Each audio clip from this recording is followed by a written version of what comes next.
wanna be the best in the game, invest in my name, check no restraints, I'm obsessed with the pain. I ingest, I retain, assess and I change, possessed by the thought I'll be free one day from society's restraints. Money, clout and fame, mud, disease, a plague. We all love to hate, have to play the game, have to make a name. All our insecurities are on display. This is war with the enemy, think that it was meant to be. Living in a time where disease is on every screen. I won't let them fester me, I know most are festering. Negativity is a plague for the mentally weak.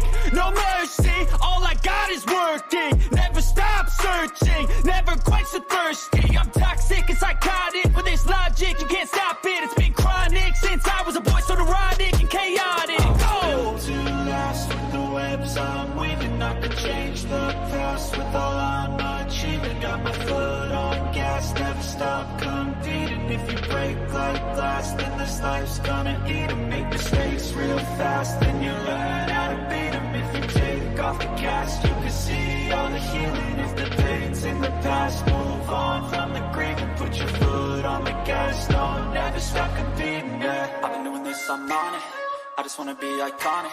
Sipping on a gin and tonic, got me going off when I'm on this topic, yeah. If I ever play, I want it, you know that I'm always honest. Stay away from those who are toxic, keep them out your face, no way, you don't want it, yeah. Don't try to drain my energy, 8, 7, 6, 5, 4, 3, 2, 1. I wake up every minute with the fever dreams. I push my mind to a limit where it needs to feed. I work blind, got vision I don't need to see. I'm picking mind over matter, I believe in me. I need to find more hours in the day to breathe. Need to find more power in the way I be. And when my mind turns sour with the painful scenes, I need to scream out loud, I can't stop me. I wanna be the greatest like Rocky. You know I leave them all hating like a hobby. I'm out here making moves like a lobby. And if you ain't with me, it's your loss, see. I got my mind on the facts, I'm a python, grab what I like real fast. Choke until I have everything I attack, everything that I lack, everything that I want, and I see, matter of fact. Cause I'm my own worst enemy, only if I let it be. I can control anything if I can just think carefully. I control my destiny. Deep up in my mind I manifest it. Every morning I wake up obsessed, and everything I do the best. And deep within my mind you know I'll always manifest it.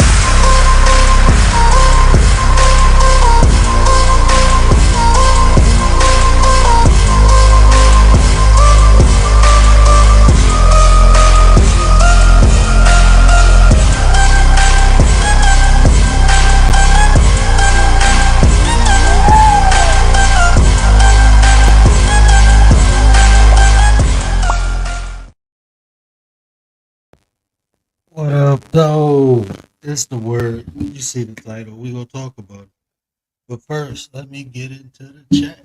Neffy, we missed you. I hope you feeling good. Man, I was just talking about you last night, man. I was crying when I was watching you and King's video.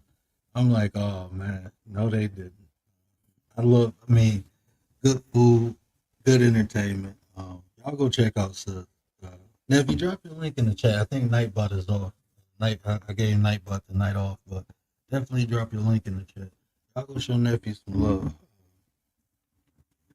But yeah, we're going to talk about the dark side of rejection tonight. You know, we're going to have these conversations. This conversation right here, it's going to be multiple parts, right? Tonight, I just want to talk about the dark side. Because just experience, you know, we all experience rejection. We all experience being rejected and rejecting others. And we know how it feels. But do we really know what it does to people? Because if we do, we understand the effects it may have when it happens to us or when we do it to a particular person, especially understanding their mental status, really. Dee, what up, sis? Dee, appreciate you. Like, we live over on Rumble too. Shout out to Rumble. I ain't even checked. Shout out to Rumble. I ain't even about to do it. But yeah. So we gonna get into it. We gonna talk about the dark side. But first, you know, Miss 702, what it do? The 702 in the building. Appreciate you, sis. Yeah, we gonna talk about it because, like I said, it's not only us being rejected, but when we reject others, you know, the dark side of that, you know, We see the effects, it have when we reject people in our life, the effects it can have on us. I know a young man who was rejected by his parents and the trauma that it did to him. He ended up inflicting trauma on other people because he just thought that's what life was about. People closest to him rejected him. So he rejected everyone. Yeah, definitely. If y'all got sticks, drop y'all links tonight. Nightbot. I was trying to do something with Nightbot, and I literally forgot my access code, and I just didn't. I just gotta go reset the code, but I just didn't do it yet. So we don't have Nightbot tonight. So y'all got mod sticks. If you see somebody you like in the chat that don't, make sure you drop their link too. It's all love. Love is love. But to have this conversation, let's build a foundation. Let's get an understanding what rejection is. We got understanding. We all get our own perspective. Let's create a foundation for the conversation. So, rejection involves being excluded from a social relationship or interaction. It can be active, for example, in bullying or teasing. It can be passive, for example, the acts of giving silent treatment or ignoring someone. And that comes from Berkeley Welling. It's a mental institute. But you can definitely find that definition online. So I just pulled it from Google. But so rejection is not just you. It's a exclusion from being social with a person. Social is interaction. So being excluded, and like I said, it just don't come from friends, family. It can come from work. It can come from on YouTube. You know what I'm saying? You can be rejected from a group on YouTube. And like I said, some people know how to take rejection, but a lot of people don't. And we wonder why people behave or do the things they do. And I believe this is one of the stimulants. I believe people come on here, everyone comes on here, I can say, with their own personal issues. But what happens is when you have your own personal issues and come on here, a lot of times those personal issues will play out with interactions with people online that you don't really know. And what do I mean by that? People will come on here and trauma bond. People will come on here and expect things from people who they just met online that they would expect from someone they knew for 10 years. And when you're rejecting people, you see them lash out. Just go to any beef sector. There's many of them. It ain't just one, and listen to the interactions in between people.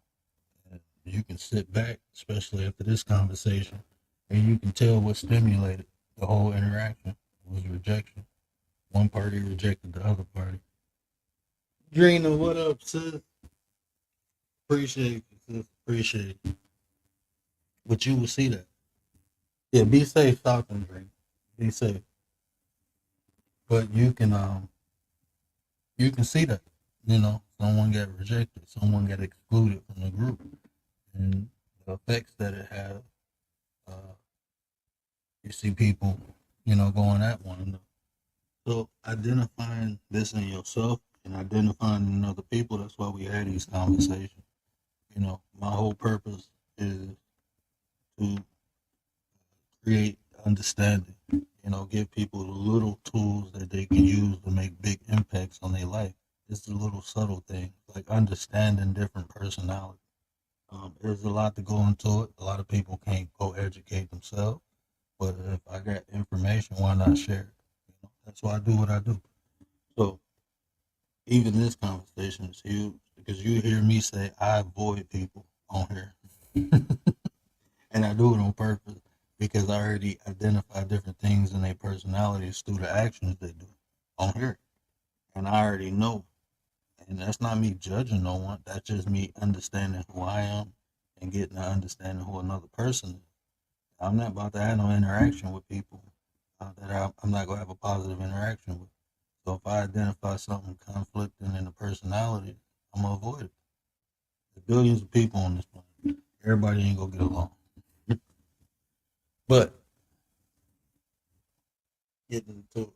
So I just want to give some examples first before I really go into it. Right? So when people get rejected, often you see, oh,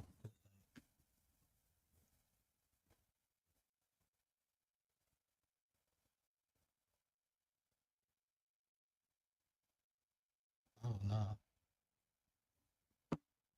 oh, hold on one second. You got my first slide. That's why.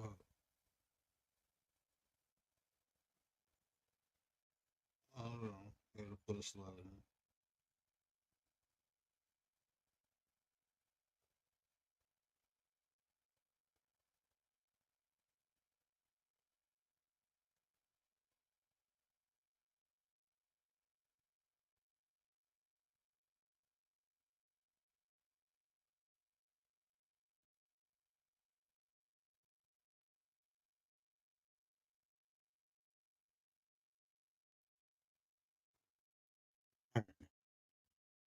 It'll pop up right now. Okay.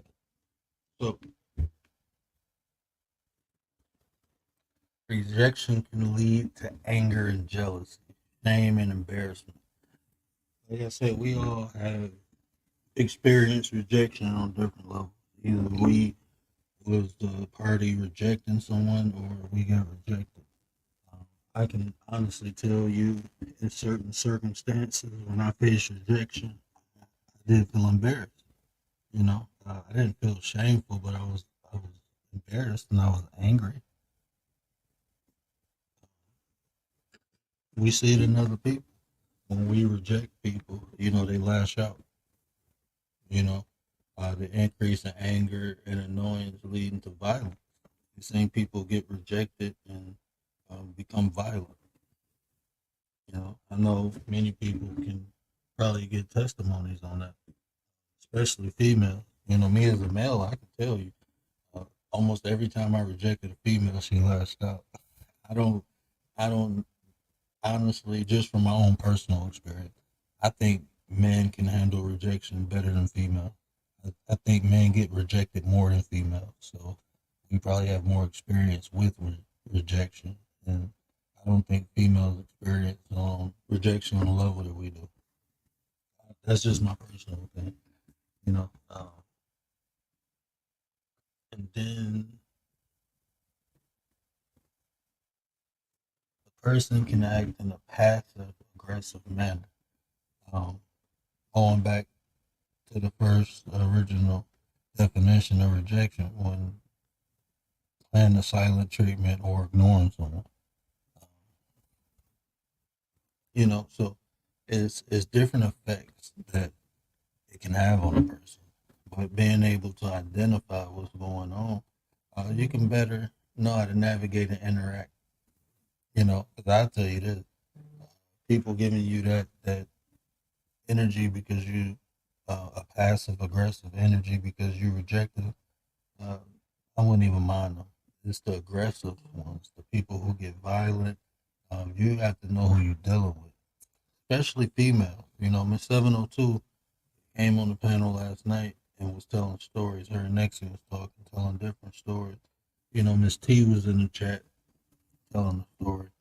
And when all that occurred, it was the common denominator was uh, when they rejected people, men, they lashed out.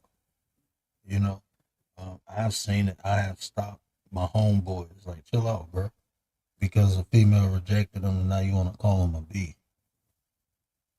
Like, but before she rejected you, you was all in. Now that she don't want you, now she a B. Come on, man. We don't do that. Everyone don't know how to handle rejection. You have to be able to identify that, because if you don't, you can be dealing with a ticking time bomb.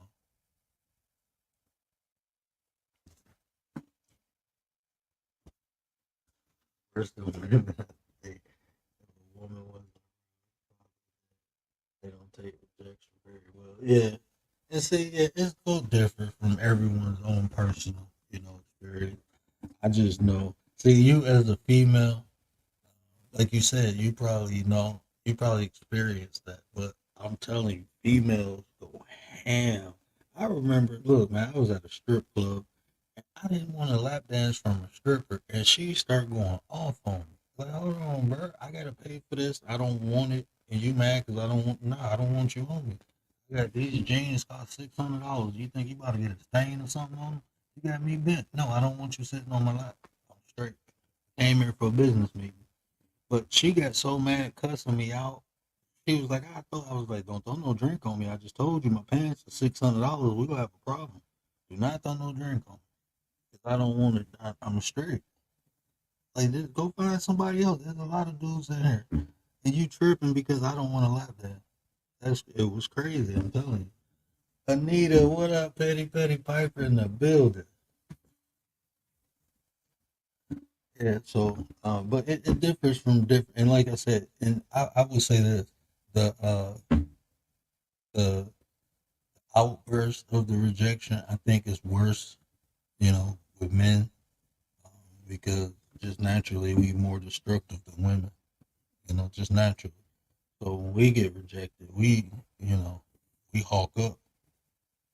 I would say that, but I just don't think women. I don't think women get rejected more than men. So when it happens, it's almost like yeah,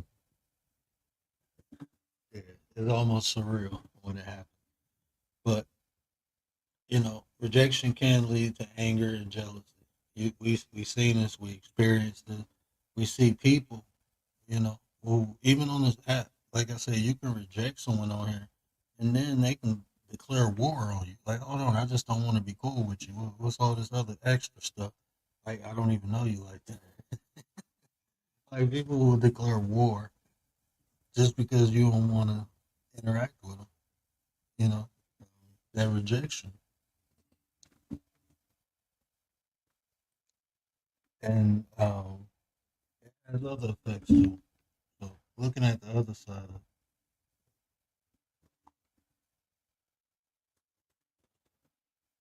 people's selfishness will increase.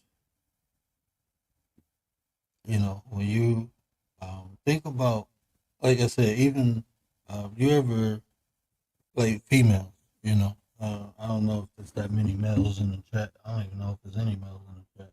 So I'm talking to the ladies. Yeah, ain't no males in the chat. Cool. So talking to the ladies, check this out. You ever had that friend that liked at you, and then they finally told you they liked you, and you rejected them, then they start acting funny? You know what I'm saying? They got more selfish. They started ignoring you. Like, hold on, we was just friends, and I just want to keep it that way. But now, um, you upset because I don't want more. People can fall into sadness or depression. You know, leading to self harming tendencies. Now, this is more of the other side. The effects it can have on a person who you can self internalize. To internalize the rejection versus lashing out on someone else. You take it out on yourself. You know, um, sadness or depression symptoms leading to self harming tendencies. I know people who've been rejected and uh, ended themselves. Well, I ain't gonna say I know people, but I had, and this was unfortunate. I had a coworker. She had three family members back to back to back in themselves. One of them because his wife left him, the other one because he lost his job. I don't know why the third one did. I wasn't even working there. But Commander, what up, though? Welcome to the honeypot. Welcome to the honeypot. So, you know, so we have to look out for these symptoms, for this behavior too in people that we care about, even in ourselves. The mindset is occupied with negative thoughts. that stop a person from seeing a variety of perspectives that can have led to social rejection. So what this is saying is people will continuously look down on themselves. They never think they're good enough, and they will avoid situations where they can be rejected again. I have clients that I don't want to say suffering, but is going through this. I got a client, and it's like he don't want to try nothing because um, fear of rejection, because it happens so much in life. But what we fail to realize is rejection is a part of life. Everything is not for us. Every person is not for us. You know, um, and I look at it like this: the quicker I know, the quicker I can move on. That's how I look at rejection. That's because some people only become friends with the person with intentions. Oh man, hold on, what happened? With the intention of getting with that person, but feeling not the same. Yeah, and that's what I'm saying. Like, so females, y'all know that on a high level because it happens a lot to females.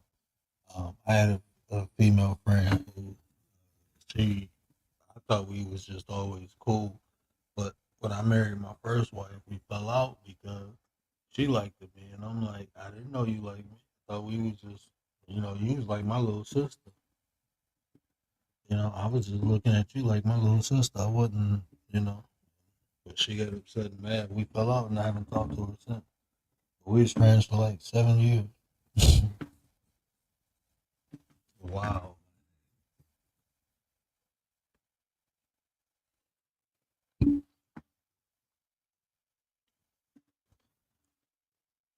So, people will isolate themselves from opportunity, from people, because they fear rejection.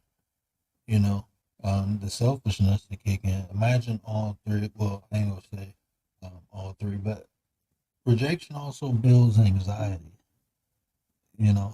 Being rejected can give you anxiety, high levels of anxiety.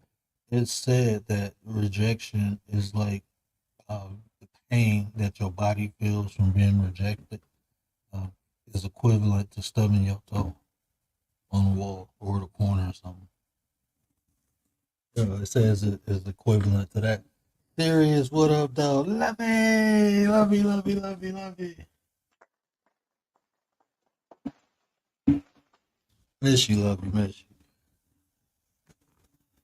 But yeah, they say the pain of rejection, you feeling rejection is equivalent to you walking and stubbing your toe off something. So it's real. This is real. And being able to identify and understand because especially just in real life, especially females, y'all go like I said, I don't believe women can take it better. I know men are way more destructive when they get rejected. Like they more detrimental. But I don't think women get rejected enough to really experience it. So, but that's just my opinion. I can be wrong. Nephi gave a good understanding of that. So, but you have to be careful. You have to know these different signs. See, like if you start seeing a person getting aggressive or angry because you rejected them, get the hell away from them. Especially women, get away from them. You might be dealing with a psycho who don't know how to take no for an answer.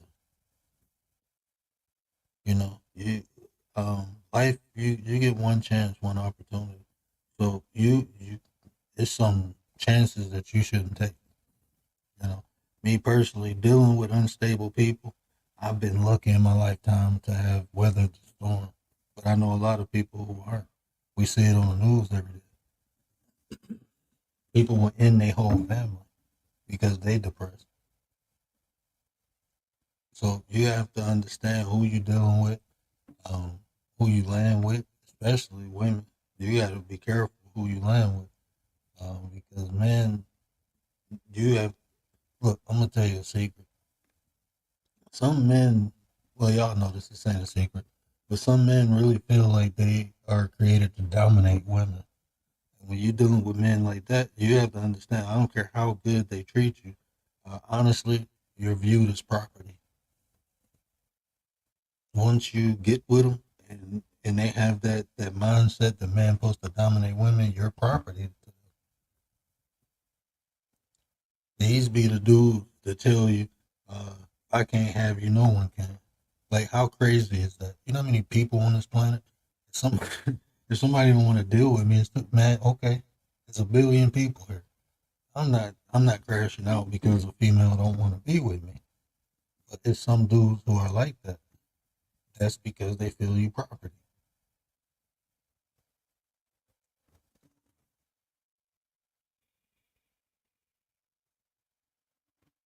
That's because they feel like you property. So those are the people you got to avoid. And sometimes it's hard to identify, but once you do, get out.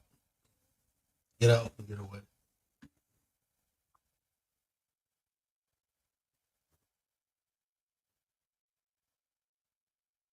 I am gonna drop the link. I just wanted to do that quick build, but yeah, these you just got to be careful because like even on this app, some people don't know how to take rejection. You don't want to be cool with them, and they think it's war. Like, hold on, we just don't click. Like, there ain't no problem. We just don't click. But people will declare war on you because you reject them.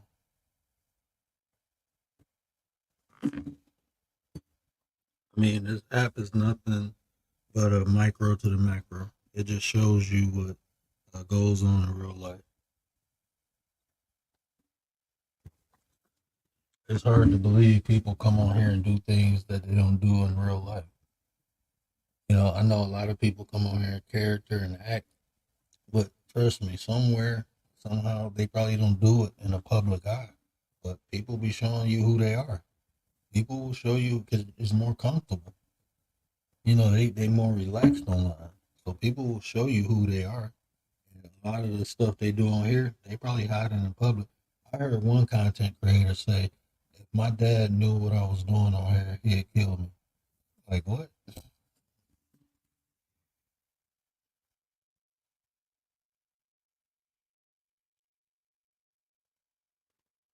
Yeah, you got to get far away from them people. You have to get far away. You feel me, Commander? People show you who they are, you know. And then especially, and y'all seen my face before, but most of the time I use an avatar. I don't hide behind it. I'm just currently in my kitchen, and the lighting is all wrong anyway. But so I don't hide. I pop up every now and then. But some people never pop up, never hit a panel. Um, so you only interact with them in a chat. So you don't really know who no one is, right? We don't really know each other. So people, and it can be positive or negative. I've met someone on here and they talk, they different, they more relaxed on here. They can be more of themselves. So they're very intellectual, but in real life, you don't see it.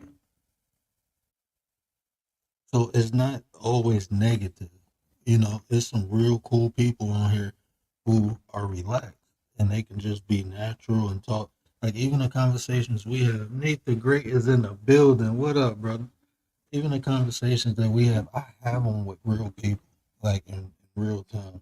But I can't have these conversations with everyone. It's a select group. Actually, we're part of a think tank. We get together twice a month and just talk about life. And we take the information back to our families and incorporate it. People, we expose each other to different philosophies.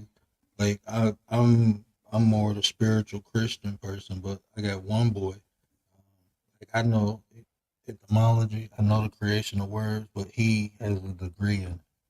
So he's constantly bringing us information about different words, like concepts. Not just here's a new word. No, let's apply this concept from this word, from the creation, the origin of the word, from the 1920s. We believe in words create thought. So understanding different words gives you a different perception. Like when we talk about understanding and comprehending, if you go to a mode of comprehending, you will begin to break information down. You would think I need to comprehend it, so you will start doing things to comprehend it, like break the information down. Comprehending and understanding is two totally different things. But being around people who have information and knowledge that you don't have, I'm telling you, it's priceless because you can learn things without having to go seek it for yourself. I always, go back and look at it for myself, research it or whatever, but I'm still being exposed to things that I may never have been exposed to. It's key. So understanding how to interact with people is valuable. Everyone is different. Some people say I treat people the same, and that's cool. Dignity and respect, I do the same, but I don't interact with everyone the same. I can't. Everyone is different, individual. So I may treat everyone the same, but I don't interact with everyone the same. I have to act accordingly. Like the real one said, act accordingly.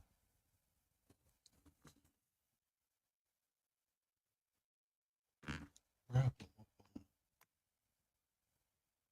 But definitely, people, like I said, everyone don't know how to accept rejection, and you have to identify, um, you have to identify this person because you may need to make space before, especially females, right? You may need to create space before you reject this person. You may need to put safety plans in place.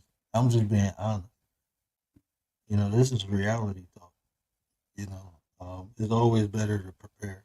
If you know you're dealing with a crazy person, yeah, just don't reject them. Just make sure you got space. Make sure you get um, I don't want to say a contingency plan, but you know this person might pop off. You better be ready for it.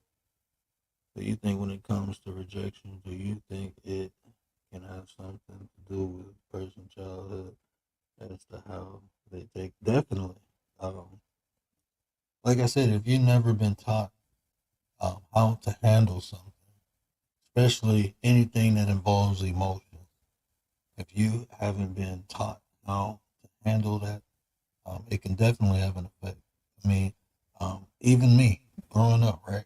Up until I was 9 years old, I grew up with my grandmother. I didn't have my parents, neither one of them. I used to visit my parents. I never lived with them. So imagine, I didn't even know that bothered me until I got older. I didn't even know that had a traumatic effect on me. And then I start remembering my cousins teasing me like your mama or your daddy didn't want you. And then I was thinking as a kid, like, why don't my mama? Because at first I didn't even notice it. I didn't know no different. I didn't know. I just knew I lived with my grandmother. I never thought about, oh, I don't live with my mother and father. But when my cousins was teasing me, I'm like, why don't they want me? And then I felt reject. I felt that, and I guess I buried it. And then even when I moved with my mom in Detroit, I felt like, why my dad ain't in my life, why my dad and my mom ain't together, raising me like all these other families are doing. So I felt it again. I never knew it bothered me until I got older and started doing shadow work. And I realized, like, oh, this was the issue. And I just took it for what it is. It's, it's the cards I was dealt with. I see the mistakes they made, so I won't make those mistakes. That's how I healed from it. That's how I personally healed from it. I found I had to understand why it occurred. And then I realized they all the mistakes they made. And then I felt better about it. It's like I took something from it. It gave me information so I won't make the same mistakes they made. So, but I definitely think a lot of the things that affect people today is from uh, childhood trauma. And I say that because even psychologically, our development years from the ages of 5 or 3 to 7, the stuff that happened in those years is very traumatic. And anything after that is basically learned behavior. That's when we begin to intake everything. So if you steady going through traumatic experience as a youth, imagine when you get older, your perception of life. You will think this is what life is. That's how people get stuck in survival mode because that's what they had to do with their whole life. Through their whole childhood, they was just surviving. Now that they're adults, all they know how to do is survive, learn behavior.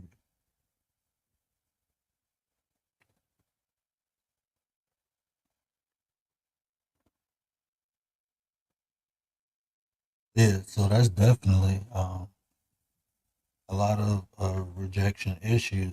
And see, I was taught at a young age that I guess through my experiences, but through sports, I understood rejection.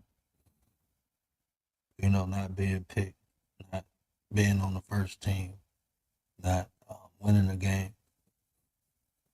I learned all that was part of life, and some things is for me, some things ain't. But if I work hard, I should be able to acquire the things I desire. That's what I learned as a kid playing sport. The realest one in the building. What up?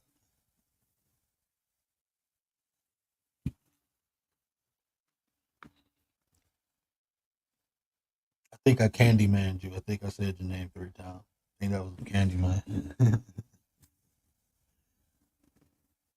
I should have a drop every time somebody pop up and play the Candyman drop. So I think a lot of different ways people act from childhood as well. I also think people can change those thoughts and actions. If they, I'm living. I'm a testimony to that. I can honestly say I'm a testimony to that. You desire to change, you go change. You know, everybody got their own time when they do it, but that's a fact. Like a lot of the things, even the show I made, Learn to Unlearn. You know, that's basically what I was talking about. All the bad things that I learned, all the bad things that I observed, I had to change it. I had to change the environment. I had to change the people. I had to change a lot of outside things for the inside to change because I wouldn't. The outside was a stimulant for the inside. Until I learned how to go inside first and allow it to affect the outside, most people allow the outside to affect the inside. That's just how we program. You know, so I had to reverse engineer everything. I had to simply go back to my childhood, see what happened, see what affected me, and not undo it, but learn from it. You can't take nothing back. What's done is done. You know, the reason it still affects us because we didn't learn from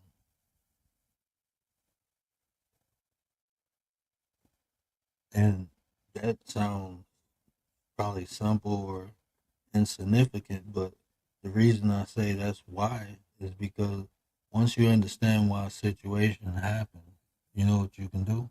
You can avoid it. You can understand how to better navigate through it. But to even do that, you have to accept it, right? And a lot of times, the things that happen to us in our childhood, we haven't accepted it. We still traumatized by it. You know, so that in itself, it takes time. It takes work. Some people may, you know, heal a lot quicker than other people. I never judge a person how they choose to heal, even if they, seek it. There's no purpose. I mean, it's easy. It's so easy, especially if you did the work. It's so easy for me to say, do this, do that, do that. But when you're in the moment, when you going through it, you don't hear none of that. So I never tell no one like, hey, you just do this or do that and your life will be better. I would never do that because I went through it. So I know like it's a lot. and it takes time to process. Sometimes it takes time to accept. You know, sometimes people do it quick. Sometimes people never do it.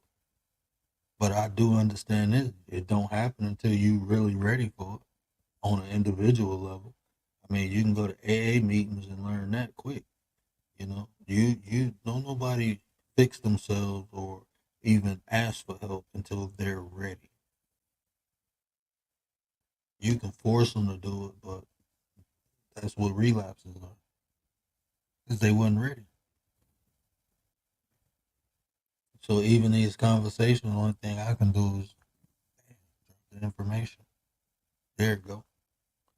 But then you have the ones that have mental conditions that don't know how to change it, and a lot of times they act out in a destructive way, and that's true too.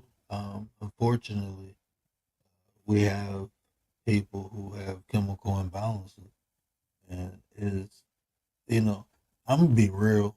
I'm a realist. You know, I'm very spiritual, and it'll be people who tell you that only thing you gotta do is do this. The spiritual look, man. Something you gotta take medication for. I don't care how long you meditate. I don't care about none of that. What herbs you eat, you need medication. You know, some people just need it because there's a physical chemical imbalance. Now, can you go through some spiritual retreat and become better? But I'm telling you what works and what don't work. You know, sometimes I'm one of the most spiritual people you can ever meet. I cannot meditate my brain to fix itself so I won't have to get this tube in my head. I needed to go get the surgery. People telling me to do this, do that. I would have been completely blind or had a damn stroke if I didn't get the surgery. That's just fact. And I ground, I meditate, I do a lot of, I believe, I do spiritual cleanse. I believe, I'm telling you, some things you need to, you better go to the doctor.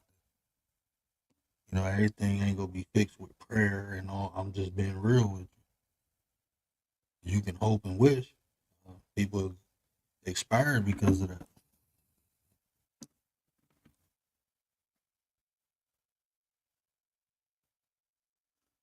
Yeah, I look, man. I would love some miracle to happen where my brain start draining the fluid through my spine again, and I can see. I would love for that to happen. I pray. I do my libations. I'm a very spiritual person, but what I'm telling you is, sometimes you just have to. You have to go to the doctor. You know. So even people with them chemical imbalances, that's what it is. Most mental issues is due to chemical imbalances. Majority of them. And that can even be from one part of the brain not functioning right and releasing too much of this or not enough of this. That's what the medicine do. It increases different chemicals that you naturally release. That's all the medicines do. But yeah, even now dealing with those people, like I said, you have to recognize and you have to understand: is this a risk you willing to take? You know, I'm not trying to be funny, but that's just fact.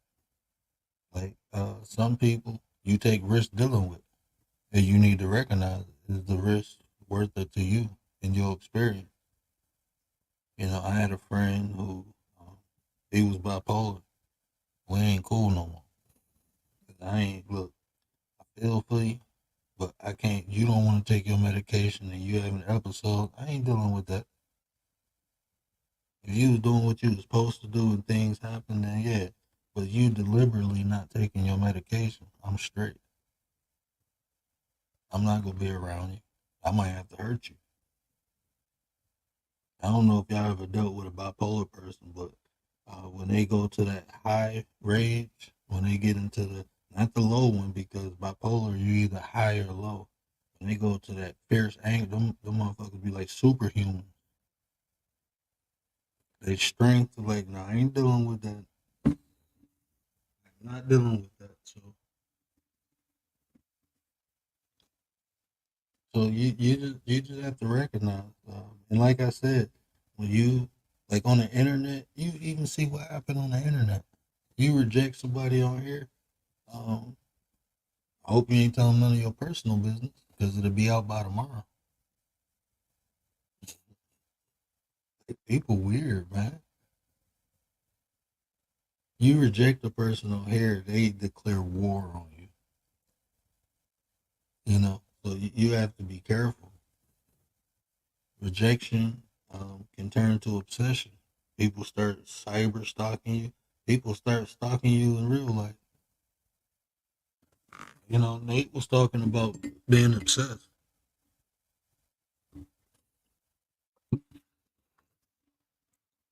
Even in psychology, they call it it's a negative resilience. That's they call it. Now think about resilient. Resilient is that fire, that desire that gets us, that doesn't let anything prevent us from obtaining our goal. But imagine you using that same energy when somebody is rejecting you. No matter how many times they say no, I'm gonna keep trying until they say it. Like what? That's weird. Like hold on, I said no, and you just gonna keep messing with me until I say yeah. Nah, that's weird. But that will happen because rejection will turn to obsession. You see women tell men no, and then next thing you know, they stalking them. You even men, man. I had a chick who I broke up with. I told y'all the other night, I had to let my dog out on her. Like, lady, you crazy? I said we done.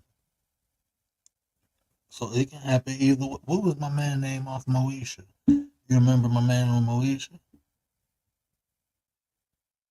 Was that Moesha or was that the Parker? Was the girl came and popped them because they broke up? And Jam Master. Didn't they say that happened with Jam Master Jay? All the time, folks. Business being put out there after they felt, yeah.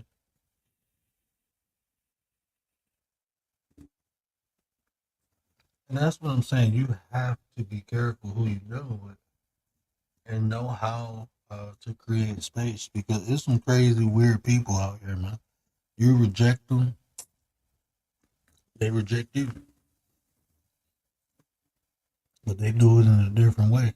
They want to take you out. They don't want to reject you, they want to inject you with some drama and some BS. Hold on, man. Only thing I just wanted to do was not deal with you. And now, because I didn't want to deal with you all this, if somebody told me, like, word, check this out, I don't want to be cool with you no more. I tell them to have a nice life. I wouldn't even care. I'm not even one of the people who need closure. Maybe I don't know. I don't need closure. I'm straight. It is what it is.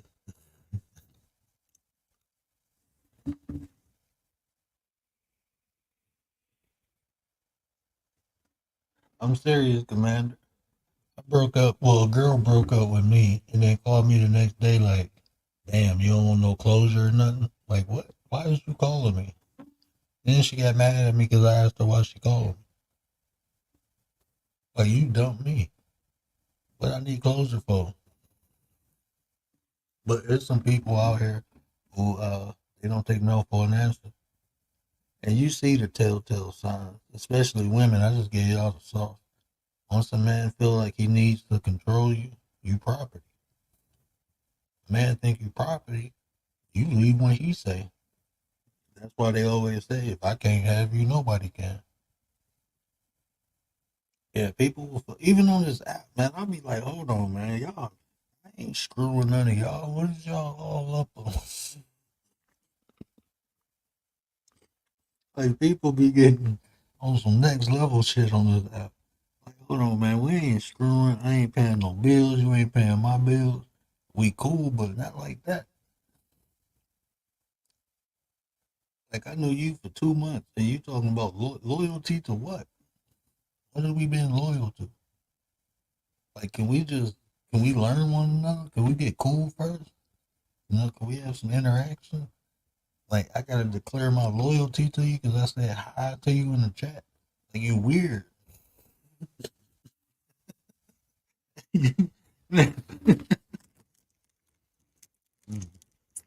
Man, look, I'm being a little petty right now. But I be hearing content creators like, you over in that person chat. Like, this YouTube, bruh. This YouTube. Look, I will say this. If somebody beefing or ragging on my people, I'm not gonna be all, and I don't know the person, I ain't gonna be all buddy buddy. But if I know two people, that's they beef. I'm not gonna say nothing about nobody. I'm not gonna type in the chat when you talking about. I'm not gonna do none of that. That to me is just respect. That's just how I view it. I'm not saying if you do, you wrong. I'm saying that's how I view it.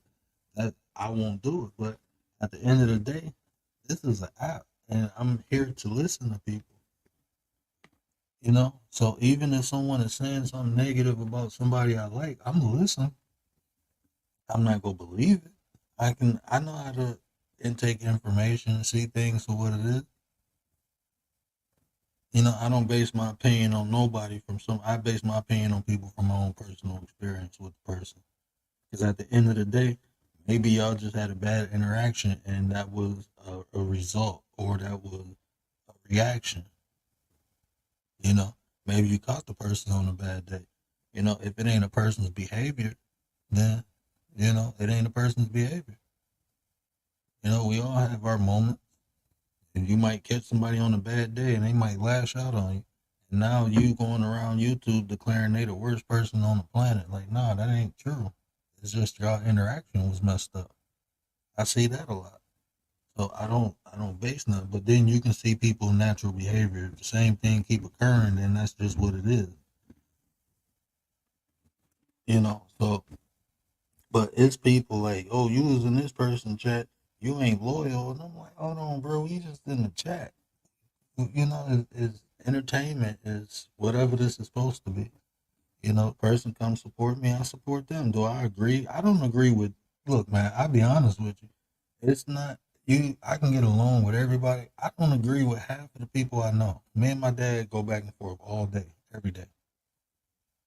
I just don't agree, but that don't mean I have to hate you or I don't like you or we beefing or nothing like that. No, I just don't agree. But guess what? I don't have to live with the results of other people's actions. This is what maturity has done for me. It's a lot of immature people on here. And like even hearing people say, like, if you in that person's chat, you supporting them, right? Um, I understand that concept. But at the end of the day, YouTube is like TV. You know, I can watch anything I want. I don't have to agree. I may just want to see some crazy shit for a minute and then go about my business. You know, it's when people get involved. You know, when you start participating in the content creator, when you start participating with what they're doing, that's a whole horse of a different color. But if you just watching something, you just watching it. It's on. Like people be tripping. Like content creators, like they starting little armies and villages and countries and shit on YouTube, and you can't go in this person chat because, like, even a lady cussed me out, Sister T. I would still ghost watch her because she look. I don't care what nobody says. She ignorant as hell, but it'd be funny. Like when she be messing up words, I be cracking up, and she flipping. Like this somebody grandma doing all this. It's hilarious. I don't support it. I ain't cash apping her or nothing, but I'm gonna laugh at you. I'm gonna laugh at you. If I need to laugh, oh yeah, I'm gonna watch me a Sister T video and watch her do some curtain wheels and some crazy shit, having AKs in her front yard like crazy.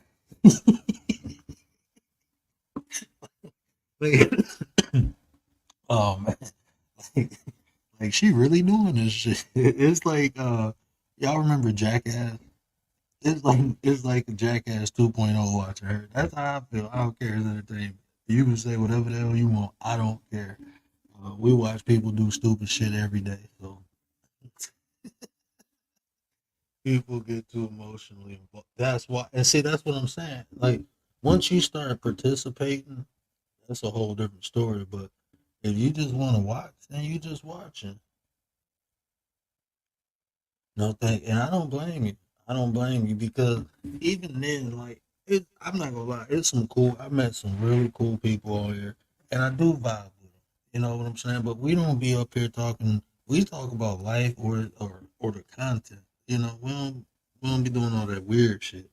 It's some shit, but even in life, you know, uh, I ask people questions. You know, because I may see something, I may feel some type of way. And I may ask somebody, like, hey, am I tripping? And no matter if they say yay or nay, it's almost like, I don't want to say counsel, but it's checking yourself, you know? So I may present something to someone, but it's not like I'm on here talking about people. And that can just be a justification. But I'm still not about to sit up here and bash nobody. I'm not gonna do. I may make a joke or two. You know, James joke with me all the time. You know, I joke with Nate all the time. Joke with Realist all the time. Hey, you know, they're my people. I joke with them. You know, but you ain't gonna see me up here. I never bash none of them. I never do that.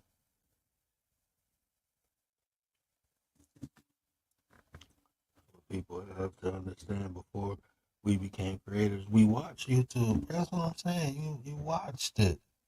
You know, people be wanting you to not like somebody. That's high school shit to me. I'm sorry. It is what it is. If somebody does something egregious, it's content creators on here that I do not deal with because I just don't believe in what they do. But it's people that I'm cool with that's buddy buddy with them, and I don't judge no one. That's their relationship with that person. I'm not. I don't have that jealousy. I'm not about to say, oh, because you with this person, this is how you are. Like, this is still YouTube. Like, people ain't really, unless you really hanging out with the people. Just because I don't know, man. That shit just weird to me. Oh, you mind for this person, you mind for that person. Like I said, I'm gonna be honest with you. It's people I avoid. So if they ever came over here, I wouldn't let them on the panel, and I'd probably block them. I don't want to deal with them. Just me. That's my own personal. This is my channel, so I can do that. But I'm not about to go on no hate campaign and bash a person. Y'all won't even know I did it. Yeah, y'all will. Y'all will see it. Um, but they can't take it, and that's why I don't dish nothing out. But I don't even, like I joke with James. Like I said, I joke with Nate, and that's because we gotta understand.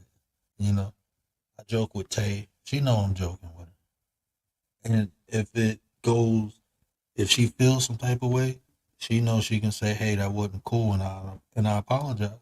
You know, I mess with King, Nefertiti. You know what I'm saying? They know I'm not out here trying to maliciously hurt them or nothing. But I don't do that roasting stuff because when you do that, that's something different.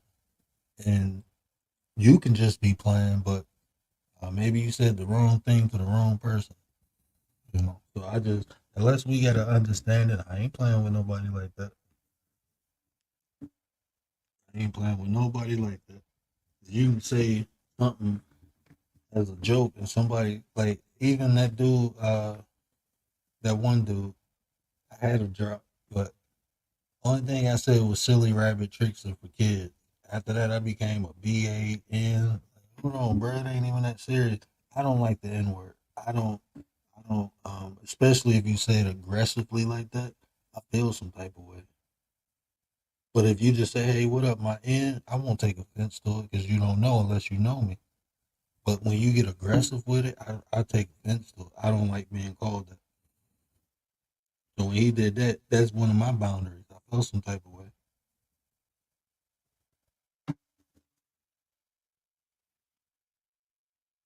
You know, I felt some type of way.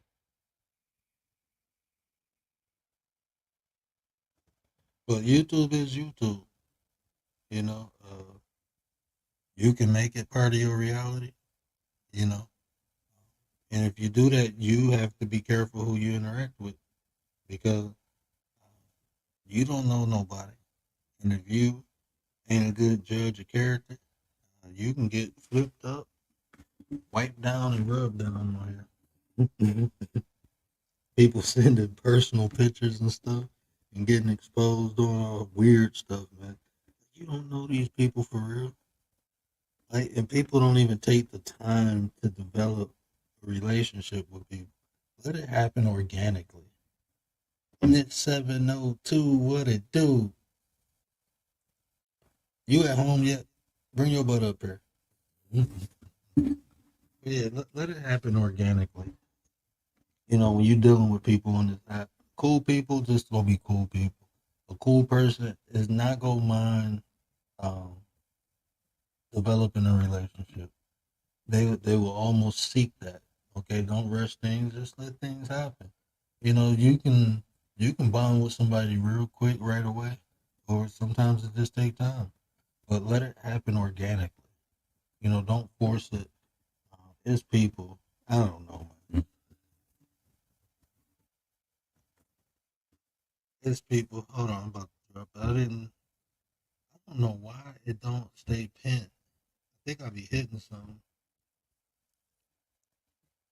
Like it's some people on here.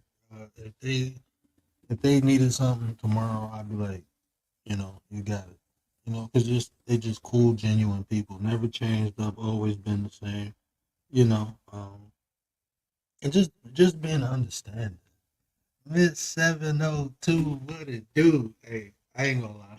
This one of my Hey, favorite people. Word, and Th- hey, th- chat fam. you This are one of really my like the favorite. first chat that really feels like a family. Like y'all really feel like y'all really rock with each other. Oh, these are my people. And you are one of my favorite people. I got mainly everybody in my chat my favorite people on YouTube, but I get excited when I see it. It's like your Thank energy you is just so like you much. just Thank you I can so feel it. much. I be trying. I be trying. God take care of the blind, cripple, and crazy, right? No, my Hmm. mom say God take care of fools and babies. Yep. And that's why God been taking care of me. There you go. But I just wanted to say, you really touched my soul when you said that because you don't really know who you can trust on YouTube. You know what I'm saying? Yeah. Like Yeah. one day you're cool with a person, and the next day you're just content. So, Yeah. there have been people that have met each other, that have hung out with each other, that have dated each other. And, it kind of always comes back to YouTube and it kind of always goes bad most of the time. So I worry about people that are so invested in your personal life. They want to know where you work. Yeah. They want to know your personal name. They want to see personal pics. They just so adamant about your camming up. You know what I mean? Why are you that invested? Drina in the building. What up, sis? I'll make sure. Hey, Drina, you got a stick. Make sure you drop your link. You should have a stick. If not, I'll give you one. Make sure you drop your link. There you go. Yeah, definitely drop your link. Adriana. I love Drina channel too. I got a Drina drop dirty link in the chat too. I keep looking for his link, and I think I got it, but I don't think I got it. Um, but you right, sis. And this is what I said. Like with me, I don't want nobody to trust me. I want to earn it, and I know that takes time. And guess what? I just keep being me, and I try to be as transparent and tell people, hey, look, this is how I am. If you expect anything else, that's your fault. I'm being transparent as possible. I don't come on here to beef. I do want to come on here to build. I want to build a network of people working together. Content creators, we can do stuff on here and off here. There's potential we can make money. Like you can make money on here. So if I got something that can help you increase your value on here, I'm willing to share. And all I ask in return is you do the same. The same energy I give you, give me. And if we can do that, we can have a wonderful relationship. Because I'm only gonna give you what you give me. I will give more at first. And this is what I try to tell people. I don't change up. I adapt. I will give you 100% of me. But once I see you can't return that, then I can't give it to you. I can only give you what you're willing to give me. That makes sense. Yep. Which you know what I think? Like, I don't have a goal or aspiration to be a YouTube content creator, right?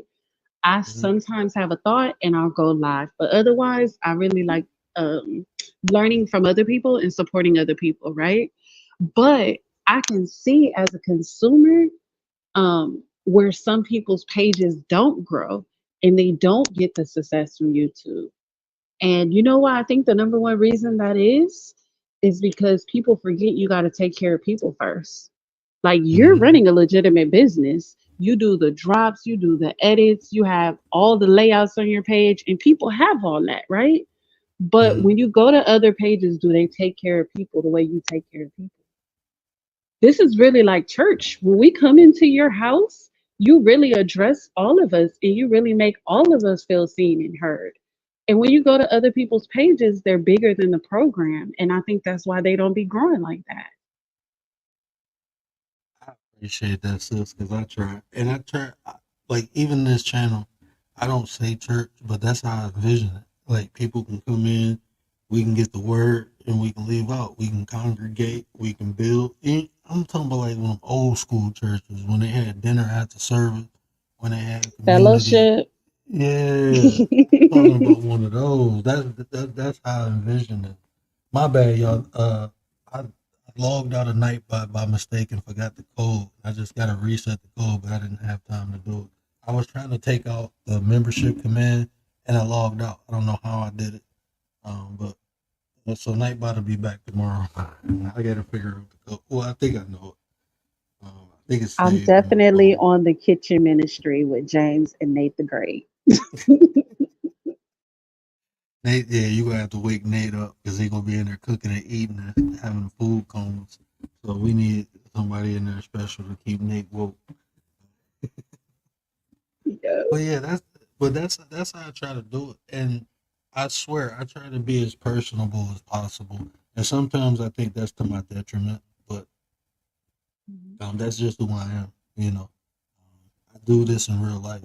You know, um, I Mhm. wasn't a life coach before I came on here, but I always mentored. And we got a nonprofit organization where we teach development skills. So I was always in a position helping people, teaching people. Um, Mhm. so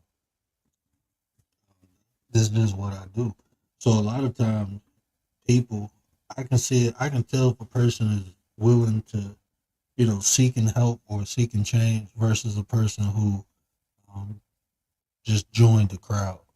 You know what I'm saying? And ain't really Right. interested. They just, around. I can tell the difference. So when I see people that other people may not um,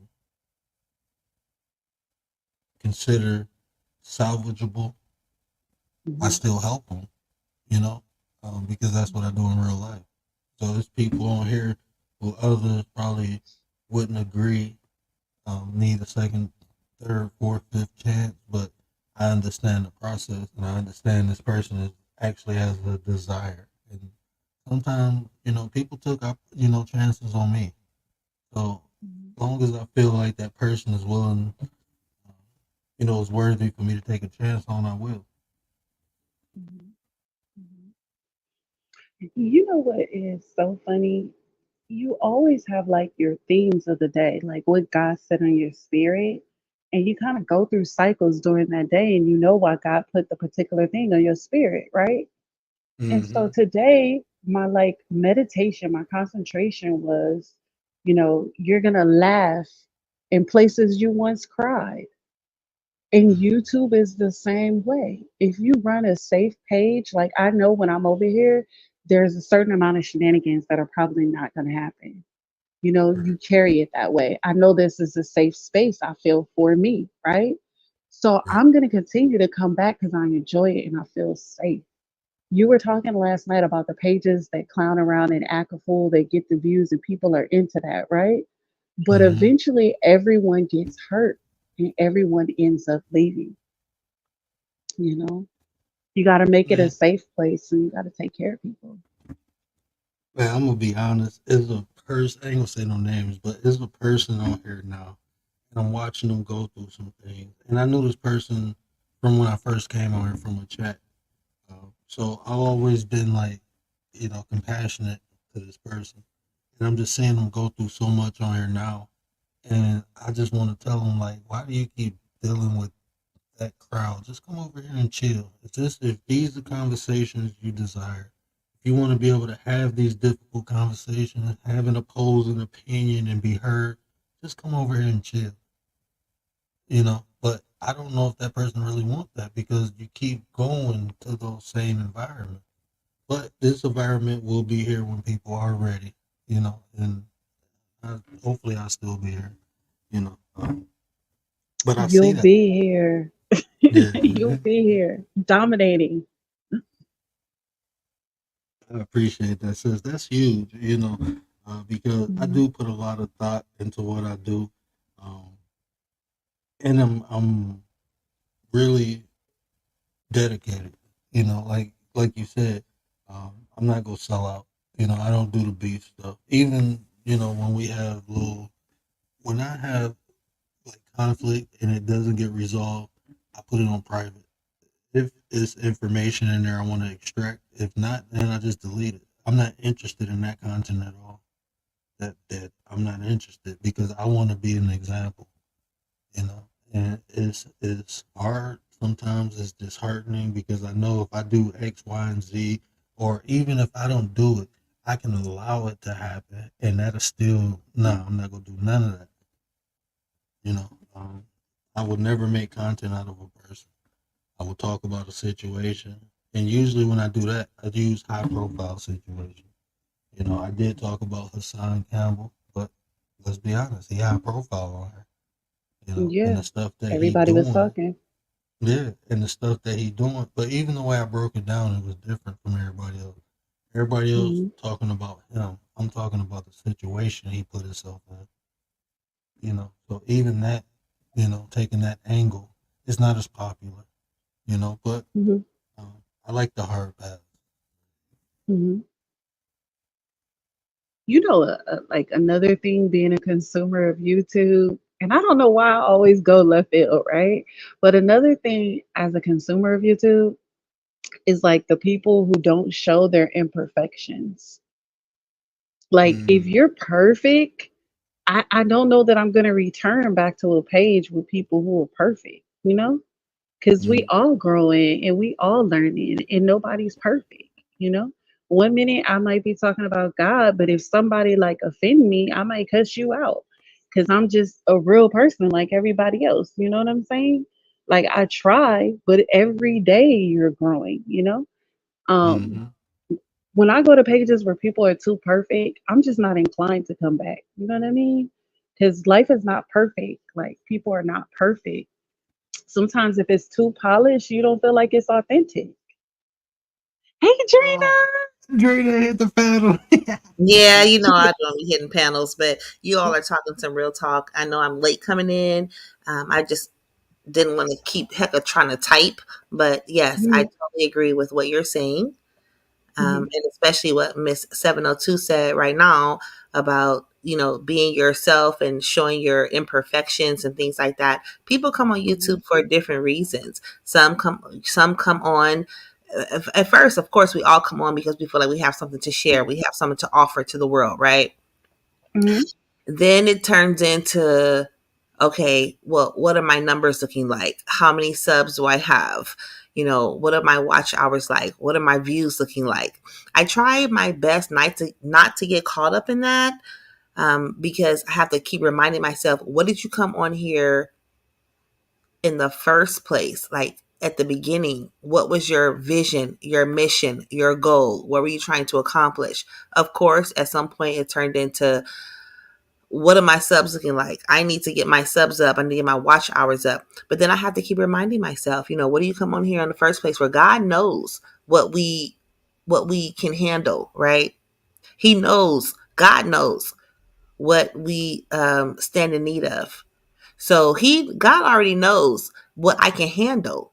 So if I already made it to over 1,000 subs and was able to be monetized, maybe that's just not for me right now, you know? So don't be so hard on yourselves. Don't be so hard on yourselves. That's what I have to offer right now. And sis, that's all facts. I went through that motion. It was like I never thought about being monetized, but when the numbers start growing, I'm like, hold on, man, something happening. And then I seen my watch hours. Like I had 300 subs with 4,000 watch hours.